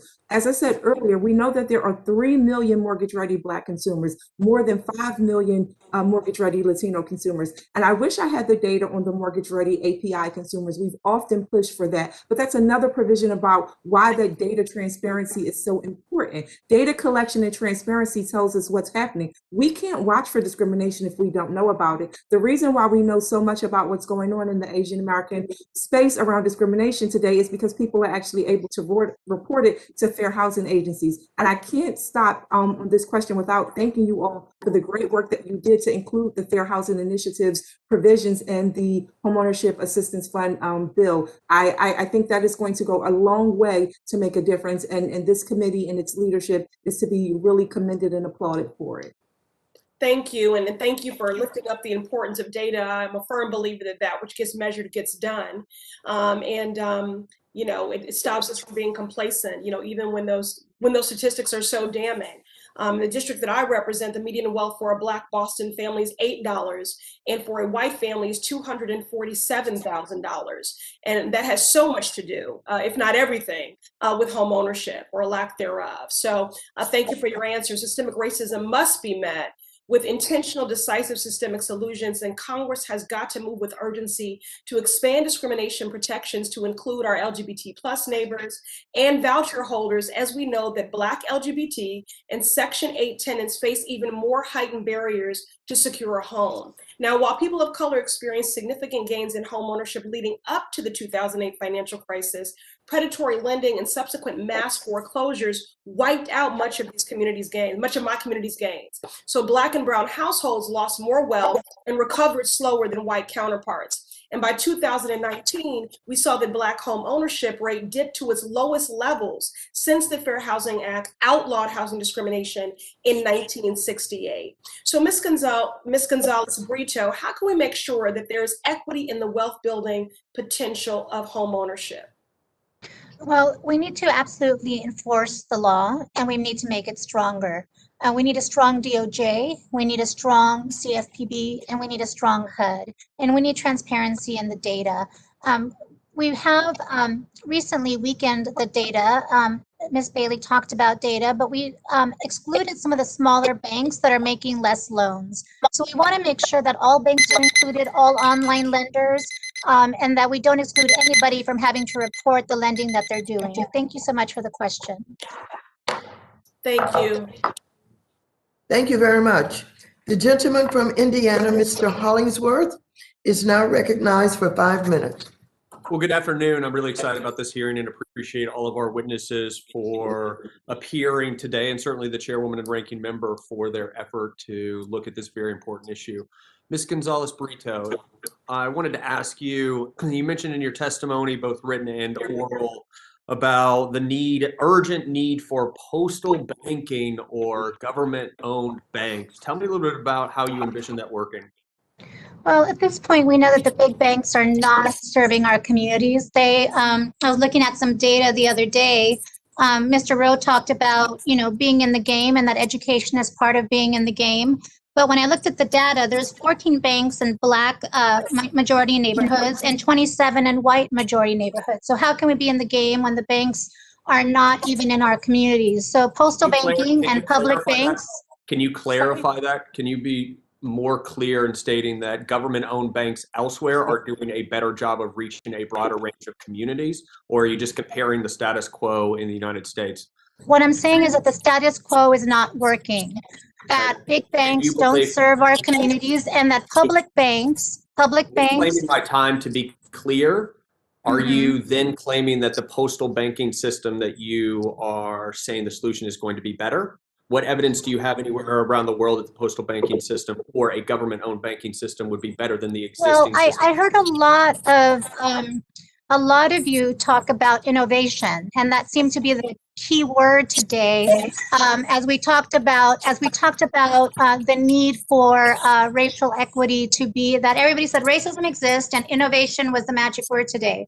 So if we're going to talk about innovation in terms of how we're going to close these disparities, then public banking is one of the ways that we can do that.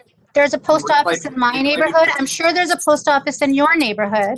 And so, and that we know that, yes. Ms. Gonzalez-Brito, reclaiming my time, two things are important to come out of that. Number one, evidence has piled up over decades showing that financial systems where government-owned banks exist have slower levels of financial innovation than their peer countries that don't have government banking. I would disagree with that. If we look in North Dakota, they rolled out more PPP loans than any other state per worker than any other state in the United States. Reclaiming my time, Ms. Gonzalez-Brito, rolling out PPP is not a definition of innovation, number one. Number two, North Dakota example has been used. It's a definition of survival for small businesses. Reclaiming my time, and shown over and over again that the state of North Dakota earns a lower rate of return on its deposits. So its taxpayers are essentially subsidizing the banking system, which predominantly, by the way, lends to fossil fuel companies. I'm sure a problem that you would see. So just for clarity on this point, you say that you don't agree with that. Abundant economic research continues to show that government-owned banking systems deliver far less financial innovation and take far more risk and provide a lower rate of return for those that participate in the system. Representative Hollingsworth, can I ask you the evidence that our banks are actually serving Black, Indigenous, and people of color currently?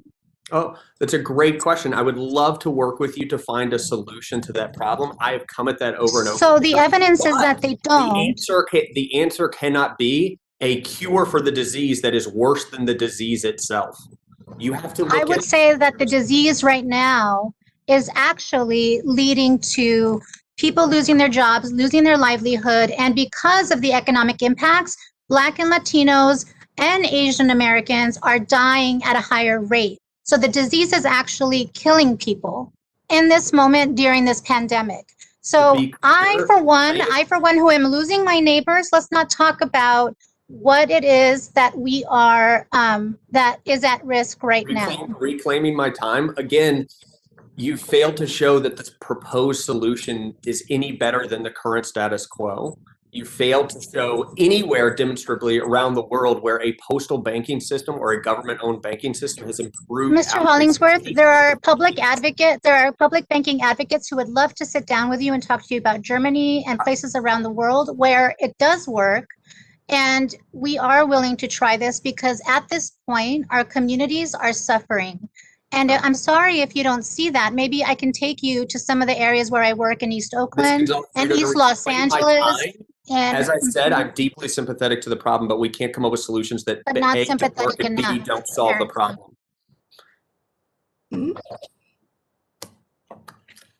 Thank you. The gentleman yields back. The gentleman from New York, Mr. Torres, is now recognized for 5 minutes. Thank you, Madam Chair. I have a question about housing. Our society has determined that education is so fundamental that it must be provided to every child. And even though none of us can survive without housing, our society has not yet determined that housing is so fundamental that every child must have a home. In New York City, there are 1 million students in the public school system, and more than 1/10 of those students, more than 100,000 of those students, have no stable, permanent housing. The subject of our hearing is equity, and a common refrain among Republicans is that what we need is not equity, but equality. What we need is not equality of outcome, but equality of opportunity. And I have a question about equality of opportunity in the housing context. If you're a child without a home, do you actually have equal opportunity? If you are a child lurching from one shelter to the next, lurching from one school to the next, in conditions of extreme housing instability, do you have anything resembling equality of opportunity? And that question is directed to Mr. Robinson. Thank you for the question. And no, sir, you don't. And I think that, so often where we start out determines where we end up. Like I said in my opening, inequality is not unfortunate like a car accident. It is manufactured through a whole set of choices our government makes, and we can make choices that are better for our children if we care enough to actually remove those barriers and deal with the rules. Use the keyword choice because I think much is said about individual responsibility and choice, and I certainly support individual responsibility. Mr. Robinson, have you ever met a child who chose to be poor? No, sir, I have not. In public housing, we have a lead poisoning crisis. Have you ever met a child who chose to be poisoned by lead? No, sir, I have not. And you're aware that lead poisoning has lifelong consequences through no fault of the child?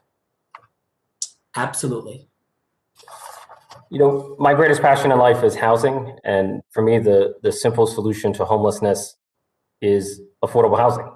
More affordable housing units would mean less homelessness. More housing vouchers would mean less homelessness. We as the wealthiest country in the world, we have the resources to house every child in America, just like we educate every child in America. What is lacking is the political will. And I'm curious to know your thoughts on the notion of housing as a human right, housing as a fundamental public good, and housing as infrastructure. Well, it's all of those things, sir, and it's also aspirational. It is about families being able to have self-determination about where they get to live, about where they get to go. I think about my grandparents, both on both sides. Both my grandfathers were in Local 66 unions, and it allowed them to buy a home. That home was passed down to our family. It created opportunities. I sit here as the first person in my family to have a college education because my family was able to leverage their mortgage to be able to pay for college. That is the story of so many, but because of systemic racism, it is not the story for enough. And that is actually what we have to deal with here. And that is the role of public policy. Public policy does not tell kids that if they just get married, that racism will go away. Public policy is removing the actual barriers of racism in the communities that have far too often held people back. And I have a final question about the Community Reinvestment Act. According to the memo from the Financial Services Committee, 98% of banks pass the CRA exam. Now, I've never been in a classroom where 98% of students passed an exam. And so for me, there were two explanations. Either nearly every bank in America is exceptional, or there's something wrong with the test. And I'm wondering if any of you, particularly Ms. Bailey, feels that there should be CRA reform, and if so, what specific reform should be included? Indeed, and as we discussed earlier, we need to have a race justice focus in the Community Reinvestment Act. For some weird reason, we come to think of the CRA as something that shouldn't be explicit about race, but its legislative history and language definitely speaks to ensuring credit access in communities of color. So we need to do that. We also need to see a broad effort across the agencies, the FDIC, the Federal Reserve, and the OCC, working together to coordinate the CRA to make sure resources get into underserved communities and live up to the law's purpose and focus on localized impact of the CRA, which is critical to its success. Thank you. Thank you. The gentleman's time has expired. The gentleman from Wisconsin's, Mr. Stile, is now recognized for 5 minutes. Thank you, Chairwoman. I appreciate your concern on this topic and the ranking member as well. It's been a robust discussion today. As some may know, I served on the University of Wisconsin Board of Regents prior to coming to Congress.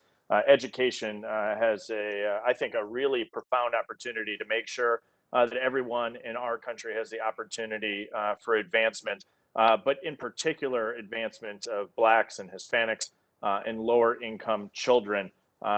I'd love to just go down through our list of panelists on a scale of 1 to 10. 10, education is really important for the opportunity for children in our country, in particular Blacks and Hispanics. 1, not so important. And I'll just go in the order of the majority committee list here. Ms. Gonzalez-Brito, scale of 1 to 10, the importance of education. I would say it's 10. 10. Public education, well-funded. No, I only have so much time. You have a robust Twitter feed. I know you'll have the opportunity to comment there when we're done. Mr. Robinson, scale of 1 to 10. It's a 10, sir. 10. Ms. Bailey. It's a 10 with the notion that housing determines the quality of opportunities related to education. I know there's a lot of topics here, and I apologize that I only get 5 minutes. I wish I had more. Mr. Yang, scale of 1 to 10. Food safety shelter goes first, and then after that, education. And Mr. Rowe. 10. 10. So what we heard, more or less, 10s across the board. I would agree with you.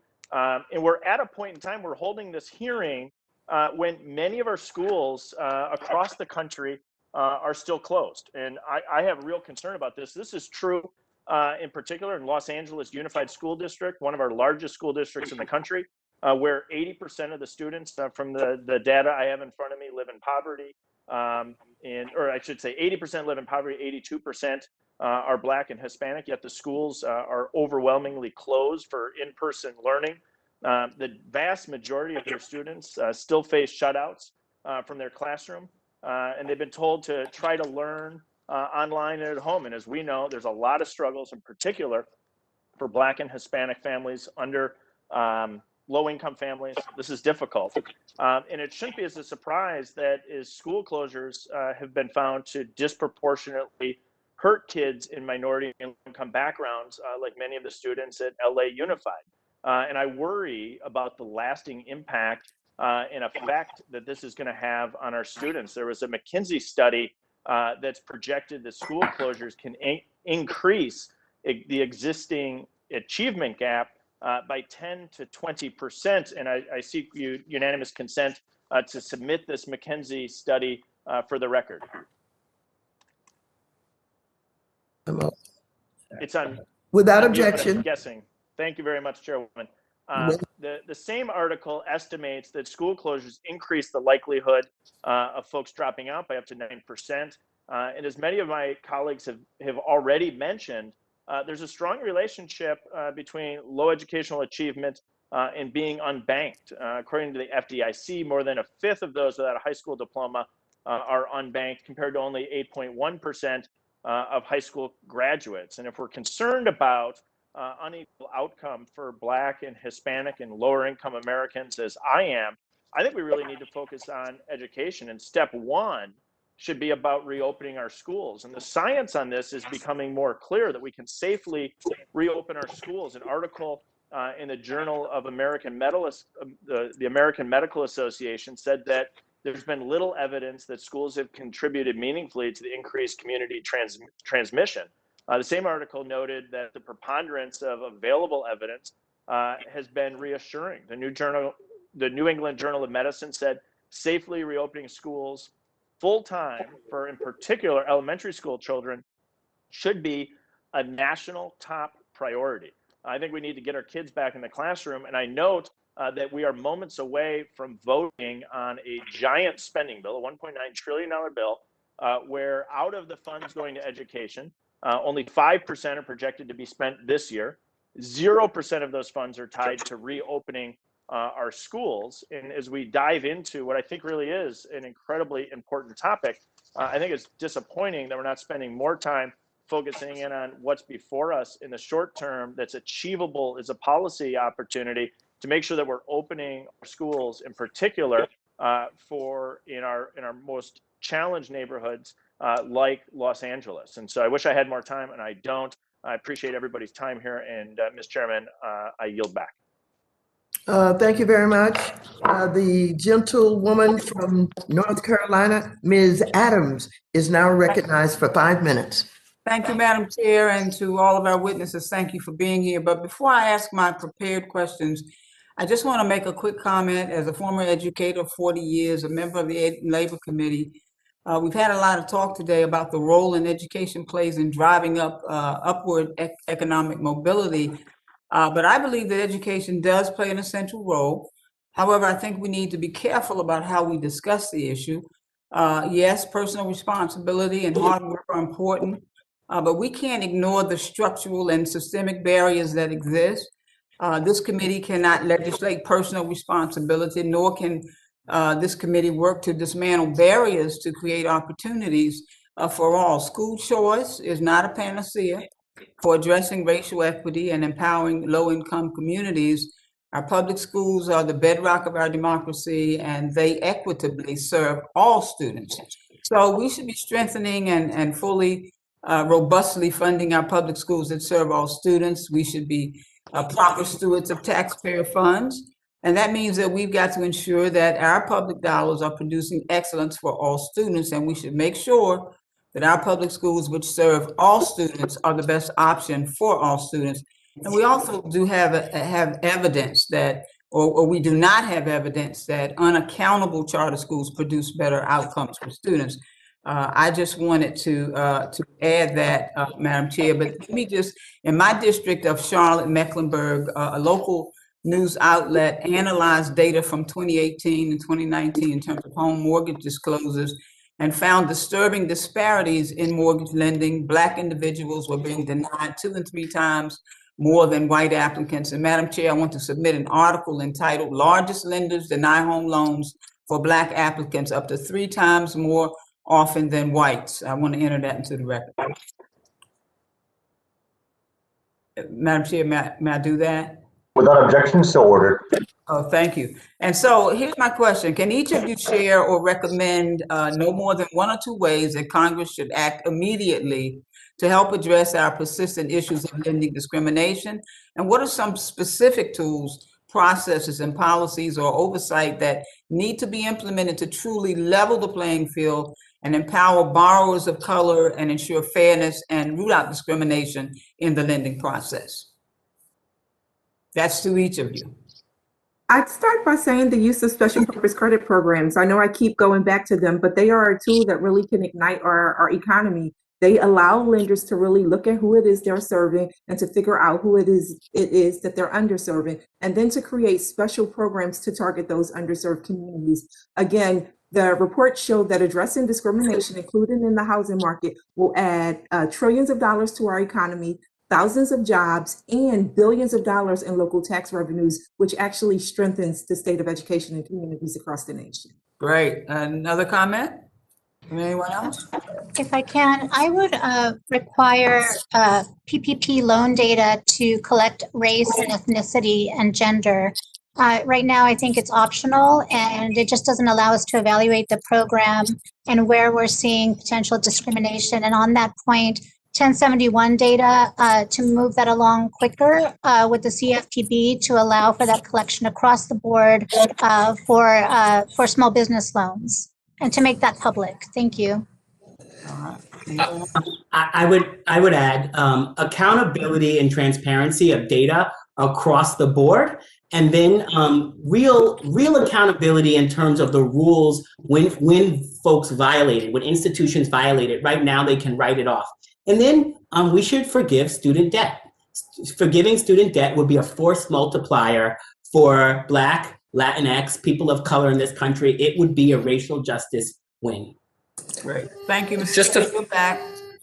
And I would support, as I've mentioned before, means-tested baby bonds immediately, because millions of low-income parents, one of the most important things that they're concerned about are how are their children going to have opportunities that they may not have had for themselves.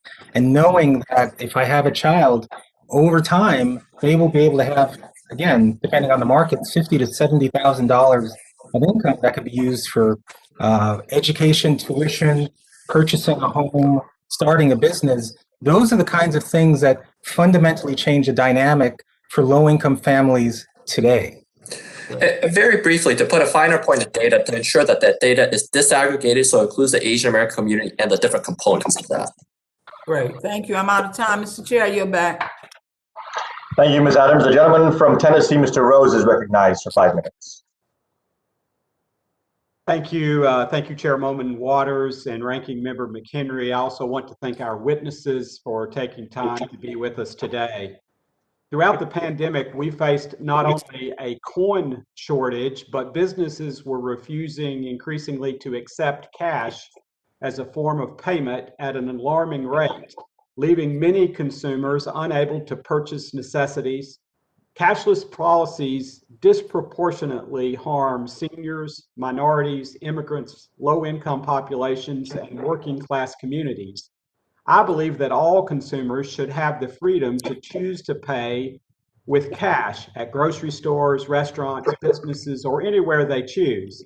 Last Congress, I, along with several other members of this committee, co-sponsored the Payment Choice Act introduced by Representative Payne, which would require merchants to accept cash. I believe this legislation is critical because parts of the country in both rural and urban areas are more dependent on a cash economy. Mr. Rowe, can you discuss the importance of access to a cash economy to the underbanked communities across the country?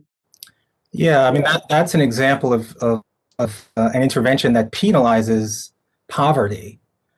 So I think the idea that you would restrict a business would restrict someone for the ability to actually engage in commerce, to desire to pay for the product because they have to pay in cash is a policy that I would not support. That penalizes the poor in a way that pushes them back even more. Thank you. In Tennessee's 6th congressional district, which I represent, 12.9% of total occupied housing units are manufactured homes. Manufactured housing is the most affordable home ownership option available nationwide for minorities, underserved and low-income borrowers. According to the U.S. Census data, 90% of new homes under $75,000 are manufactured housing. Congress has passed legislation directing Housing and Urban Development to require localities to include manufactured housing as part of their comprehensive housing affordability strategies and community development plans. This legislation was also intended to increase the use of community development block grants and HUD home grant funds for manufactured housing, and to ensure manufactured housing is included in federally funded state and local affordable housing initiatives. Ms. Gonzalez-Brito, do you agree that manufactured housing should be considered as communities develop strategies to address their affordable housing challenges?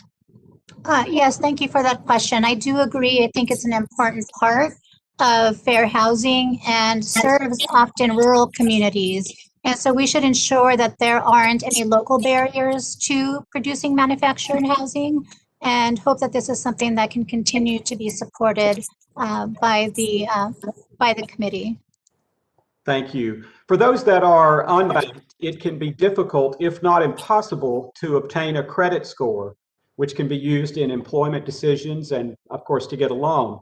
Mr. Rowe, will including alternative data sources such as rent, utility, and cell phone payments into credit scoring models increase predictive value of underwriting for low-income and minority borrowers?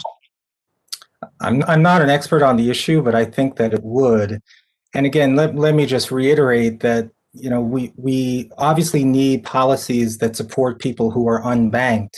But if one of the primary causal reasons that they're unbanked is that they're not graduating from high school or they're undereducated, let's stop focusing solely on the symptoms, which we need to, but spend more time being innovative. How do we get more low-income communities to be graduating not just high school, but having post-secondary success as well? If I may jump in on that answer, I just want to just stress one point. We know that predatory products actually push people outside of the banking center and the banking system. And we need to make sure that the innovation that we're talking about is not the kind that really adds on excessive fees and have dangerous practices associated with them. We actually need sustainable, responsible, innovative products that actually adhere to our fair lending laws, but also to our state and our local consumer protection provisions, which are critical to helping communities keep their hard-earned savings and not being depleted of their wealth from abusive practices. Thank you. I see that my time has expired and I yield back. The generator from Michigan, Ms. Tlaib, is recognized for 5 minutes. Thank you so much. Thank you all so much for being here. And I think many of you have been talking about investing in people and having government to be about people. And I think that's critically important in this real conversation. And I'm looking forward to helping fund opening up schools safely. So I hope my colleagues that are being genuine about wanting to open up our schools will vote for this package on the House floor right now. I want all of you to know, in 2019, the home ownership rate of Black Americans dropped to its lowest level since the Fair Housing Law was enacted in 1968. Just remember that for one moment. Not only that, like firsthand in Michigan, we saw the more Black homeownership drop. We lost more Black homeownership than any other state in the country over the last 2 decades. And so when I see programs or policies like the Community Reinvestment Act, which was enacted in 1977 with the intent of ending redlining because the private sector continued to discriminate. It's clear, though, as we see these numbers in these rates, again, among many of our communities of color drop, that race-neutral CRA isn't fully fulfilling its promise.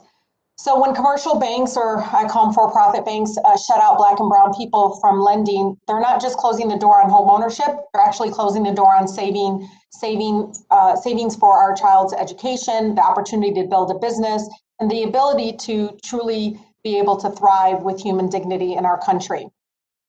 And so, Ms. Gonzalez-Brito, I want to thank you so much for your courage to standing up and talking about the importance of public banking. And you testified about the importance of that. And so my question to you is, in tandem to really important CRA reforms, how would you see these proposals helping communities like mine progress towards homeownership and building wealth?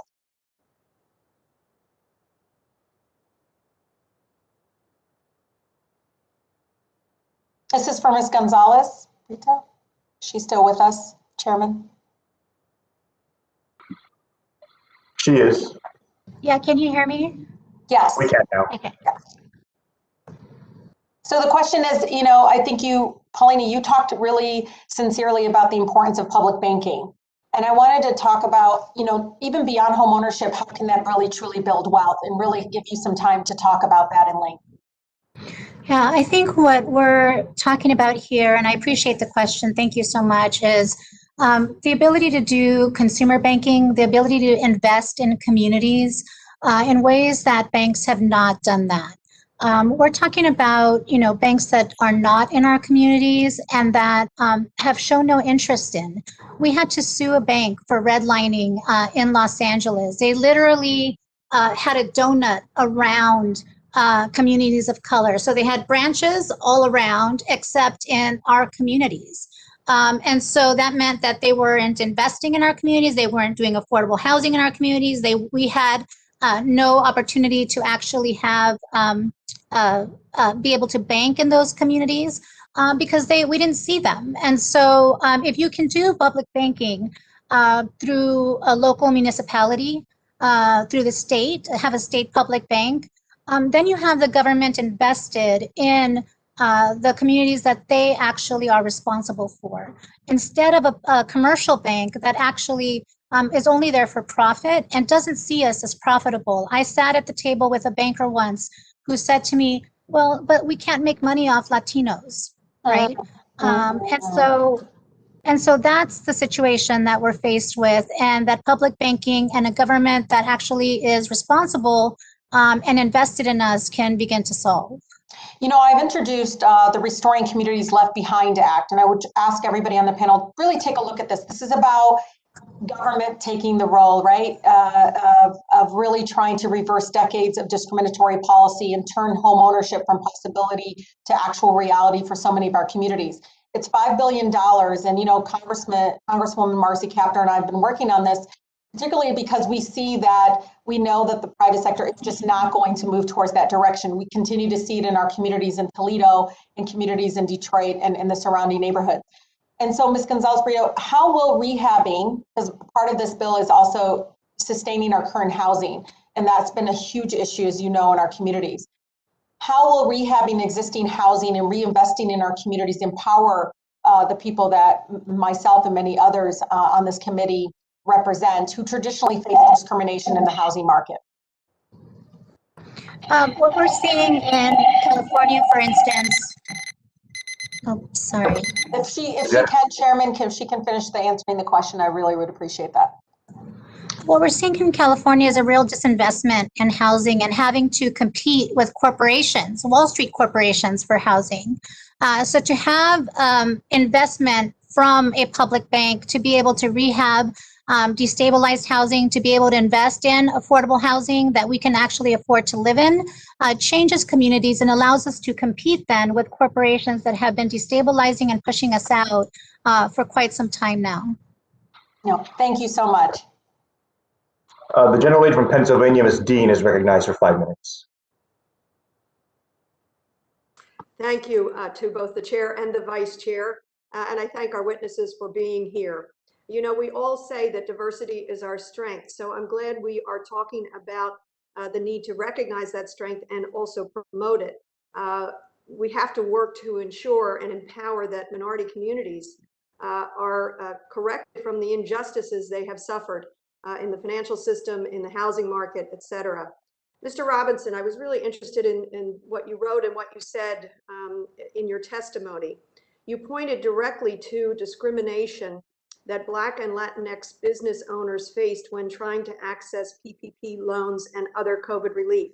You said early on, that banks in some cases moved favored borrowers to the front of the line, disadvantaging small businesses of color. Can you be a little more specific on that? And then I'm going to ask you a follow-up to that question.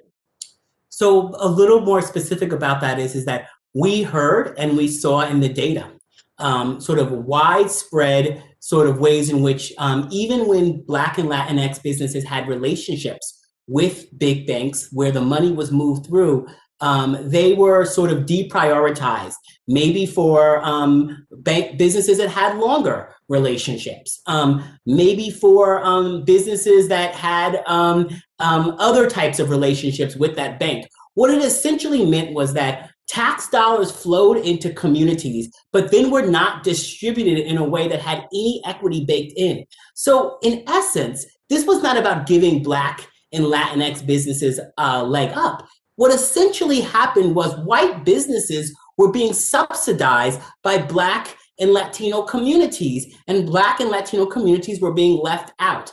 That was the result, and it all happened because of the design of a piece of legislation that moved money through institutions which from their very beginning have excluded us. Like I said earlier, it's not that Black and Latinos are less likely to get a loan from the bank, it's that banks are less likely to give loans to Latinos and Black folks. And as a result, we end up with the results we see.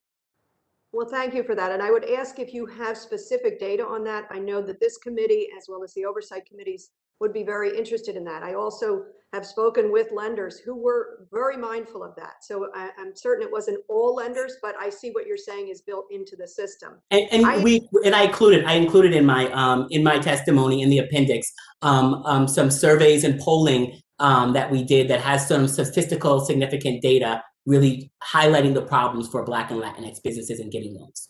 I wanted to thank you for that. I wanted to point out legislation that I introduced that I think would get at that, as well as other problems within the PPP program.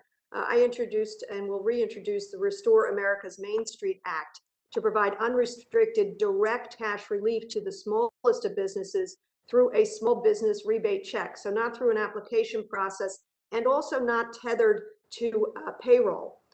Direct liquidity to the smallest of borrowers. I'm wondering if you've had a chance to take a look at that legislation. Others have introduced similar pieces. There's another measure in the Senate. Mine is called Restore America's Main Street, direct cash liquidity. Have you had a chance to take a look at that? And wouldn't that kind of a measure, direct cash check, alleviate and make neutral the minority-owned businesses?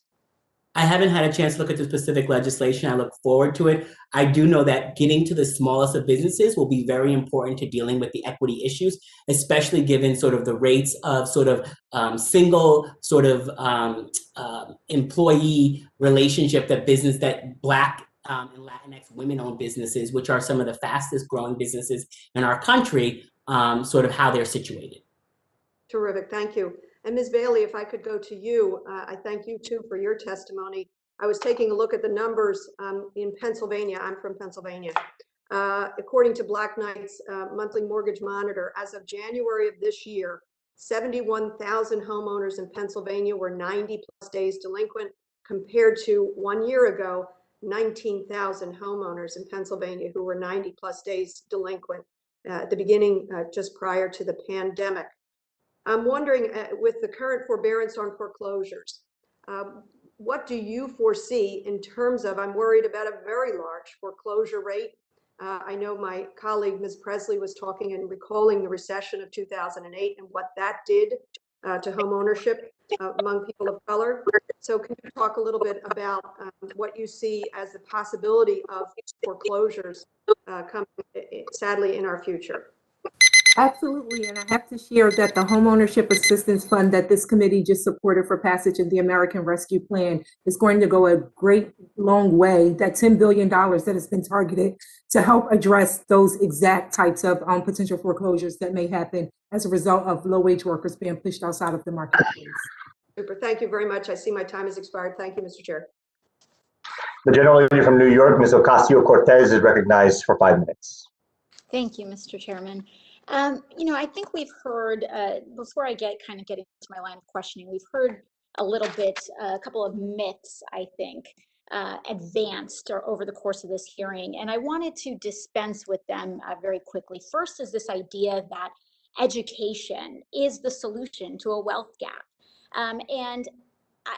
While I appreciate the emphasis on education and it is something that is incredibly important, we know for a fact that that is not the solution to our wealth gap here in the United States. In fact, there's a Demos study that shows that white high school dropouts in the United States are wealthier on average than Black and Latino college graduates. And if any of my colleagues want to call any of that into question, I'm happy to submit that study to the record. But that's because what wealth in America is largely predicated on is generational wealth, housing, New Deal investments that created redlining policies that prevented Black, Native, Latino Americans from buying into this American dream that was created in part with public policy, and that injustice translated into a wealth gap that is inherited generation by generation. And so we cannot talk about education as a cure to Jim Crow when it's not Black, brown, Native people that need to be educated out of a wealth gap. Policy created this, policy needs to solve it. Now that brings me to a second point where Ms. Gonzalez-Brito, earlier in this hearing, you were kind of jumped on the issue of postal banking. And there was a member that asked you, where has this been successful? Where has this been successful? Well, I have an example. How about the United States? Isn't that right, Ms. Gonzalez-Brito? The United States had a successful postal banking system for about 50 years, didn't we? Oh, sorry, you're still muted. In fact, we had it until about 1966, correct? Yeah. And it was Correct. designed to help lower income people, small saving accounts, not people with tens and thousands of dollars at their disposal, but just a place to park your money where you're not going to get knocked with a $25 fee every month, right? That's right. In fact, it was so successful that the United States postal banking system, our public option in our postal banking system, took up about 10% of the consumer banking market at its peak. It was so popular among the American people of all parties. Isn't that right, Ms. Gonzalez? That's right. That's right, So I'm Congresswoman. happy to submit some of that, some of that to the record as well, if my colleagues need a little bit of studying in our history, our rich and beautiful history in postal banking here in the United States. But I will move on to my question. I wanted to talk a little bit about how private equity groups are gobbling up our housing supply in the United States. So we can build as much as we want, but when they're gobbled up by the 1%, we still can't afford rent. People still can't buy their home. So I was wondering if you could just explain a little bit in the post-recession how we had people got wiped out in foreclosures, and then these corporate groups, like for example, Invitation Homes, which happens to be the country's largest rental homeowner, scoops up this supply in Black and Latino neighborhoods to translate that wealth gap inherited from redlining and translating it into our market today. So I'm sorry you only have a minute, but that's what we've got. Is that for me, Congresswoman? Yes, it is. Yeah. Thank you for that question. This is the corporate landlords that we're talking about. This is Wall Street that has gobbled up our homes and now owns our communities and doesn't allow first-time home buyers to come in. And so our good friends at ACRE have put together a great report on this and have put together the amount of money that these companies, these corporations are now amassing to do the same thing during this pandemic. So the numbers look like this. Invitation Homes has put together a joint venture. They've amassed more than $1 billion for a house hunt that they're now going to be embarking on. And they have bought up more than $200 million of homes already per quarter since the pandemic started. So they are on it. And that real estate investment funds have amassed over $142 billion to spend on pandemic distressed real estate. Those are homes, those are small businesses that are family owned and that are going to be gone unless we do something about it. And what we can do is ensure that banks, if something is foreclosed upon, turn it over to community land trust, turn it over to affordable housing developers so that we keep those properties in community owned hands. Thank you. Thank you. Gentlelady's time has expired. The gentleman from Illinois, Mr. Garcia, is now recognized for 5 minutes. Thank you, Madam Chair and Ranking Member of the committee for convening this hearing. Financial equity is, of course, an urgent issue for communities like mine in Chicago. I represent a working class, predominantly Latino district. My parents moved to the neighborhood over 50 years ago. I'm still there in the barrio. This pandemic has been, of course, very hard on my community, but things weren't easy before. The fact is that with my constituents They need the same things that every neighborhood needs. They want good jobs with a living wage. They need a safe home they can afford, and they need affordable housing with good access to public transportation. What they don't need is a shady loan with sky-high interest rates they can't pay back. And they certainly don't need a brand new luxury condo complex next to the train that they could never afford. So when we talk about access, I want to be specific about what it is we're trying to access. So a question for Ms. Bailey. The Illinois General Assembly passed a bill earlier this year to put a 36% interest cap on loans in my state. If the bill becomes law, my state will be the 18th state to do that. Last Congress, I introduced the Veterans and Consumers Fair Credit Act to create a 36% interest cap nationwide. I plan to reintroduce the bill soon. Ms. Bailey, do you think that working class communities like mine benefit from laws that prevent high interest loans? Yes, they actually do. And communities really need to be protected from what we're calling predatory inclusion, where people are pulled into the system to get abusive loans that actually rob them of their hard-earned savings and wealth. So yes, and absolutely. Great, thank you so much. Ms. Gonzalez-Brito, in your testimony, you talked about how lenders aggressively pursue clients who have trouble paying their loans, even suing them in the middle of the pandemic. What do you hope to see from the Biden administration regulators to protect clients, and what can Congress do to fix it? Thank you so much for this question, Representative. We are seeing, and especially we need to think about when we talk about providing credit and capital in our communities, that it's good capital and that we're not seeing predatory practices, especially both on the loan itself and then on the debt collection side.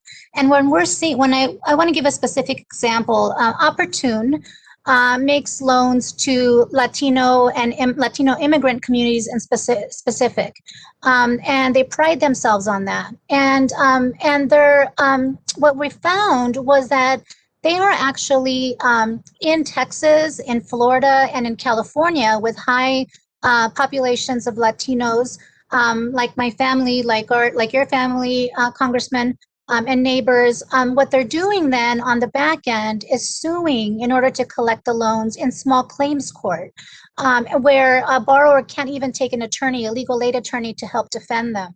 And they are suing. ProPublica published an article where in Texas there were 47,000 lawsuits filed. Similarly, in California, tens of thousands of lawsuits filed, many of these during the pandemic. And so people were being dragged into court in order to, at a time when they were losing their jobs. And so what we need to really focus on is who are these lenders? How is Opportune getting away with this and calling themselves a responsible lender? The CFPB is currently investigating them, and we really want to commend the Biden administration for their strong stance on debt collection through the CFPB. And we wanted to continue to see these types of actions against predatory lenders. Great. Thank you so much, Ms. Gonzalez-Brito. Just forewarn you, I'm going to be following up with you offline to compare notes on many of these community development issues. Thank you so much. I look forward to it. Thank you to all the witnesses. Gracias. Thank you. I yield back. Thank you. The gentlewoman from Texas, Ms. Garcia, is now recognized for 5 minutes. Thank you, Madam Chair, and thank you for this critical hearing. It's a member of the Subcommittee of Diversity and Inclusion. I know how important this topic is, and I think it's great that we're doing it at the full committee level so that we can all benefit from all the great information. I wanted to start with Ms. Gonzalez-Brito. You told Representative Tlaib that a banker told you directly that they can't make money from the Hispanic community, and that is why our community isn't served. The only thing shocking about this is not that the banker would say it, but that he would say it out loud and not just the hush hush. Because you know how it is. We know there's discrimination. It's just more quiet and more subtle, right? That's right. So obviously increasing the diversity of the financial sector, the Fed, the home loan banks, the corporate boardrooms, all of it, helps reduce that type of thinking and fosters more openness and more tolerance and more working together as neighbors. But what else can we do? Because we just can't wait for bankers to start changing their tune. We can't, give them a B12 shot. We can't give them more vitamins. I mean, what do we do to change the way they handle business? Well, I think there's something, first of all, I do want to say representation matters. It absolutely matters.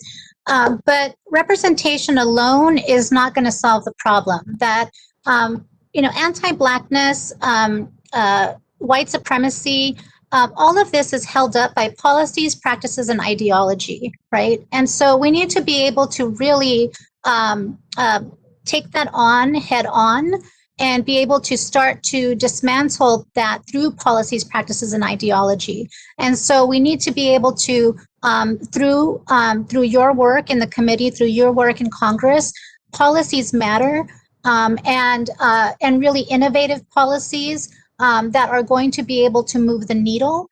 Enforcement, so policies with enforcement, canceling student debt, that does matter. I bought a home, but I bought a home. I'm 47 years old. I'm not afraid to say that. I'm proud of my years, but I wasn't able to buy a home till 2 years ago.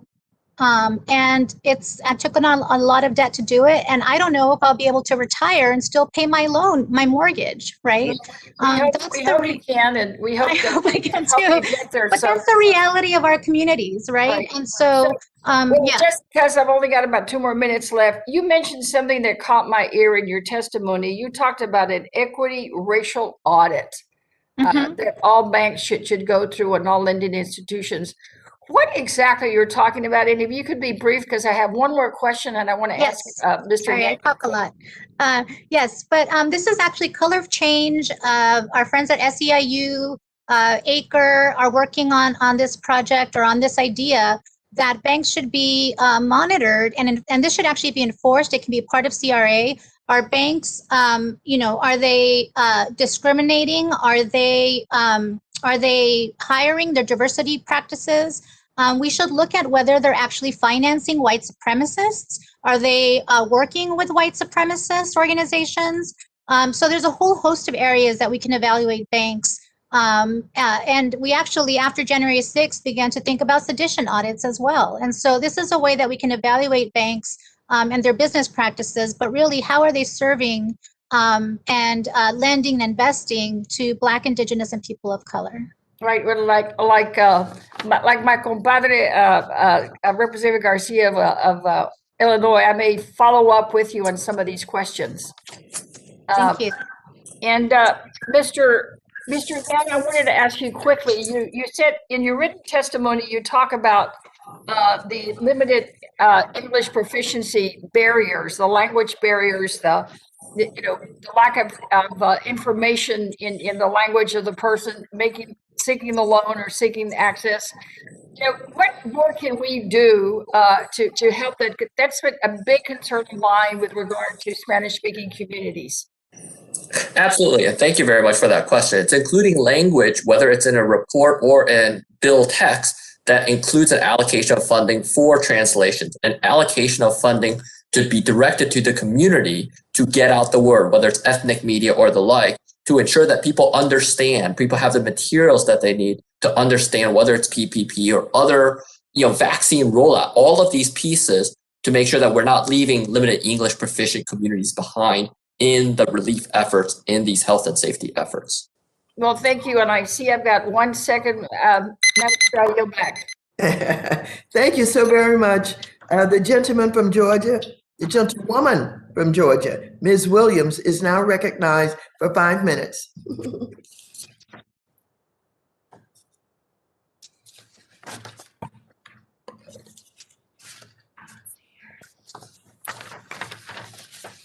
Ms. Williams, you're now on. She's not there, not on. Okay, if she's not on the platform, I'm going to go to the gentleman from Massachusetts, Mr. Auchincloss. You're now recognized for 5 minutes. Thank you, Chairwoman. And thank you to all for testifying today as part of this committee's ongoing effort to close the wealth gap in this country, both across lines of income and across lines of race. Housing prices are a critical issue in my district. In the northern part of my district, median home prices are above $1 million. In the southern part of my district, they are a fifth of that. And while there is incredibly important work to do at the local, state, and federal level to liberalize zoning laws that allow for more housing construction, as well as provide for the public financing of Section 8 and publicly owned housing, I think we also need to address the fact that the housing industry has not become more efficient in the production of housing over the last 70 years. Unlike other industries, whether aerospace or agronomy, that have seen dramatic increases due to R&D in the cost per unit of production, housing has stayed relatively stagnant. Each housing development is done as a snowflake project where services are contracted for and rendered on that site as part of a bespoke process. And there's really no incentive nor any investment in R&D because of that. Fortunately, that does seem to be changing. I know of at least 2 companies operating on the West Coast that are implementing vertically integrated production of housing and are seeing results. They're seeing cost per key production of a fifth of what the going rate currently has been. And so I want to direct this question to Ms. Bailey, but others should feel welcome to jump in briefly. What can the federal and state governments do to create the incentives for innovation in lowering the cost per key for high quality, sustainable housing production in the private sector? Thank you for the question. So I think you're absolutely right that we're struggling with creating additional affordable housing stock. So there is some legislation that's being sponsored to really foster and push forward increased efforts around affordable housing stock. So that's one of the key things that we need to do. We also need to do more to spur access to small balance mortgage loans, because that's something that we are not seeing. And we're seeing have a real negative impact on the marketplace overall. When you look at whole cities like Detroit, for instance, those cities are credit starved. It's not just individual neighborhoods, it's an entire city, and in some instances, parts of entire regions that are credit starved and struggling to get the kind of access to the kind of credit that they need. And then once again, this is where those special purpose loan credit programs factor in. Those loans can be designed to really help those underserved borrowers actually get into communities. Another thing that we could see is that our GSEs are woefully underperforming on their affordable housing goals and their affordable housing goal requirements. So we could see the FHFA really increase those goals and pay particular attention to those goals to really help stress for them the need for the kind of innovative products that you talked about earlier, and really facilitate for them the creation and the space for those innovation products to be adopted. Things like shared equity appreciation mortgages and other very innovative things that are designed with the community in mind, but not designed with exploitation at the center and at the root. Practices that are going to comply with our fair lending laws and comply with our consumer protection laws, and really help bring in those communities that have been long denied access and opportunity. I appreciate those comments, and I absolutely hear you about the need for better access to credit, especially for would-be homeowners. There's also, there's a tremendous amount of capital that wants to go to work in the private sector to build housing. I think the housing market is not working, and yet the housing industry is in some ways flourishing, and that disjunction is deeply concerning to me, because the housing industry is not investing in the R&D that would make the housing market work better. And I wonder if there are criteria that need to be put in to any federal or state funding for new housing developments that require certain efficiencies to be gained over time, or that the cost per key is declining over time. And if you've seen that yet in any nonprofits that are working with housing developers. I think we have to be honest about what's going on in the housing sector. We actually see a real constriction around the quality of credit and who can get access to loans. That's part of the fundamental issue here. We see that the industry itself has really stepped away from home ownership, that most of the lenders in the marketplace today are not even our nation's largest banks. So we need to do more to really encourage them to step back in and to consider some of those opportunities that they need to be taken advantage of. So I think those are the places that we would start to just really get lenders into making mortgages. And then the Federal Reserve is investing about $40 billion and mortgage-backed securities during this time. So we need to see some rate refinances for low-wealth consumers. Thank you. The gentleman's time has expired. The gentlewoman from Georgia, Ms. Williams, is now recognized for 5 minutes. Thank you, Madam Chair, and thank you to the witnesses for joining us today. Financial services unlock prosperity, but not everyone has the same key. People of color continue to have a harder time obtaining fair housing, getting the capital needed to start a business, and accessing banking and investment services. Our discussion today is an important step toward unlocking these benefits for everyone. Ms. Gonzalez-Brito, I'd like to start with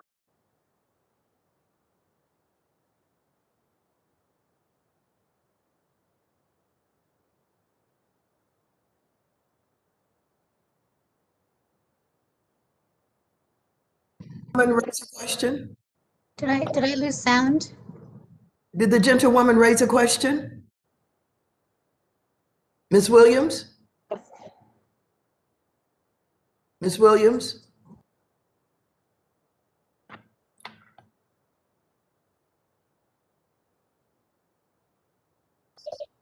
Ms. Williams? Hello. Are you there, Ms. Williams? Hello, can you hear us? Here. Yes. Okay, very good. We're going to roll the clock back so you have your correct amount of time. Can we roll the clock back? If not, we'll move forward and just let it go over. Please proceed. Oh, there you are. Go right ahead. Ms. Williams, can you hear me? She can't. What's the problem?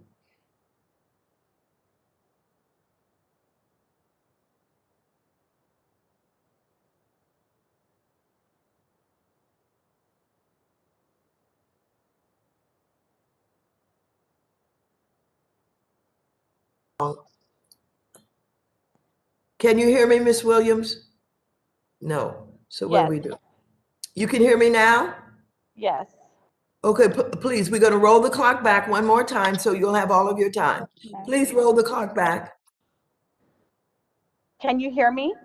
I can hear you now. Now, please start now. Thank you. Please go right ahead. In your testimony, one of your recommendations was strengthening protections against evictions during COVID-19. What can HUD do to leverage the Fair Housing Act to stop the epidemic of evictions of people of color? I think there needs to be one, in terms of HUD, I'll give it 1 second, but in terms of the CDC, the moratorium needs to be strengthened. There's continues to be evictions despite the moratorium, and so that's one thing that needs to happen. In terms of HUD, I think there's too many loopholes, and there needs to be continued enforcement of evictions and eviction protections. So to follow on that for Ms. Gonzalez-Brito, what would it mean for tenants to have a go-to in the federal government to report any illegal or predatory housing practices, including violations of the eviction moratorium? If more specific staff and resources were dedicated to enforcing tenant protection and investigating for racial justice in housing. Yeah, actually, I'd like to add one more thing to what HUD can do, if I may. We need more, HUD housing counseling and resources for that. We heard earlier from Mr. Robinson about resources being one of the solutions. So we need HUD counseling services for tenants and legal services as well. We need more money for legal services, legal aid, so that people have lawyers with them when they have to go into court. And then if fair housing counselors can investigate discrimination that in communities themselves, it's another way in which tenants can be protected. If we have these kinds of resources, what that means is that people actually can defend themselves and potentially actually stay in their homes. We're in the middle of a pandemic, it's stay-at-home orders, and people, when they hear stay at home and they're facing housing insecurity, that not only impacts, their ability to be safe in the middle of a pandemic, but it impacts mental health. It impacts children. If we're talking about education and education being a pathway, we're talking about kids who may not even have a place if they have to learn from home. They might not have a home to learn from, on top of the mental health anguish and anxiety that comes from having housing insecurity. Thank you. Fair housing, as we know, is critical to unlocking prosperity for people of color, but we also must ensure fairness in how people of color can generate wealth in their work. Ms. Gonzalez-Brito, in your testimony, you recommended that we do more to facilitate small business ownership by people of color, and you cited access to capital as a barrier that they face. Would it help if there are staff and resources within the federal government dedicated specifically to coordinating programs that helped underserved entrepreneurs access capital? Absolutely. I think access to capital is one of the, if not the greatest barrier to small businesses owned by Black, Indigenous, and people of color. And on this, I would say that, banks are not providing the capital. They're not making the loans under, $100,000 that many of our small businesses need. And often this is an area where it's a fair lending issue. And so we need the data to be able to really understand what banks are doing. And so we need the CFPB to staff up on this issue. We need the enforcement arms to be able to really look at the data and then see where there's discrimination happening. And as Ms. Bailey said earlier, the special credit programs can actually help solve this issue. So we need resources in that way as well, so we can target lending to communities that have been historically denied these opportunities. That's Black and Latinx communities, Asian American communities. And we need to, I just want to underline what Mr. Yang said earlier around disaggregating that data. Are banks lending to Cambodian communities? Are they lending to Hmong communities? We don't know that unless we have that data and it's disaggregated, and we urge Congress to urge the CFPB to disaggregate that data and make it public so that we know, and then we can be active in enforcing the discrimination as well, and coming to Congress and coming to the enforcement agencies to ask for help. Thank you so much, and I yield back the balance of my time. Thank you very much. Have all members been heard? If so, before closing, I have a number of statements to enter into the record. Without objection, the statements from the following organizations will be made part of the record: the Americans for Financial Reform, the Appraisal Institute, the California Association of Realtors, the Financial Services Forum, Liberation in a Generation, the National Bankers Association, the National Council of Asian Pacific Americans, Prosperity Now, the Real Estate Valuation Advocacy Association, and Reverend Al Sharpton. Without objection, it is so ordered. I'd like to take this moment to thank all of our very distinguished witnesses for their testimony today. Without objection, all members will have 5 legislative days within which to submit additional written questions for the witnesses to the chair, which will be forwarded to the witnesses for their response. I ask our witnesses to please respond as promptly as you are able. Without objection, all members will have 5 legislative days within which to submit extraneous materials to the chair for inclusion in the record. With that, thank you so much.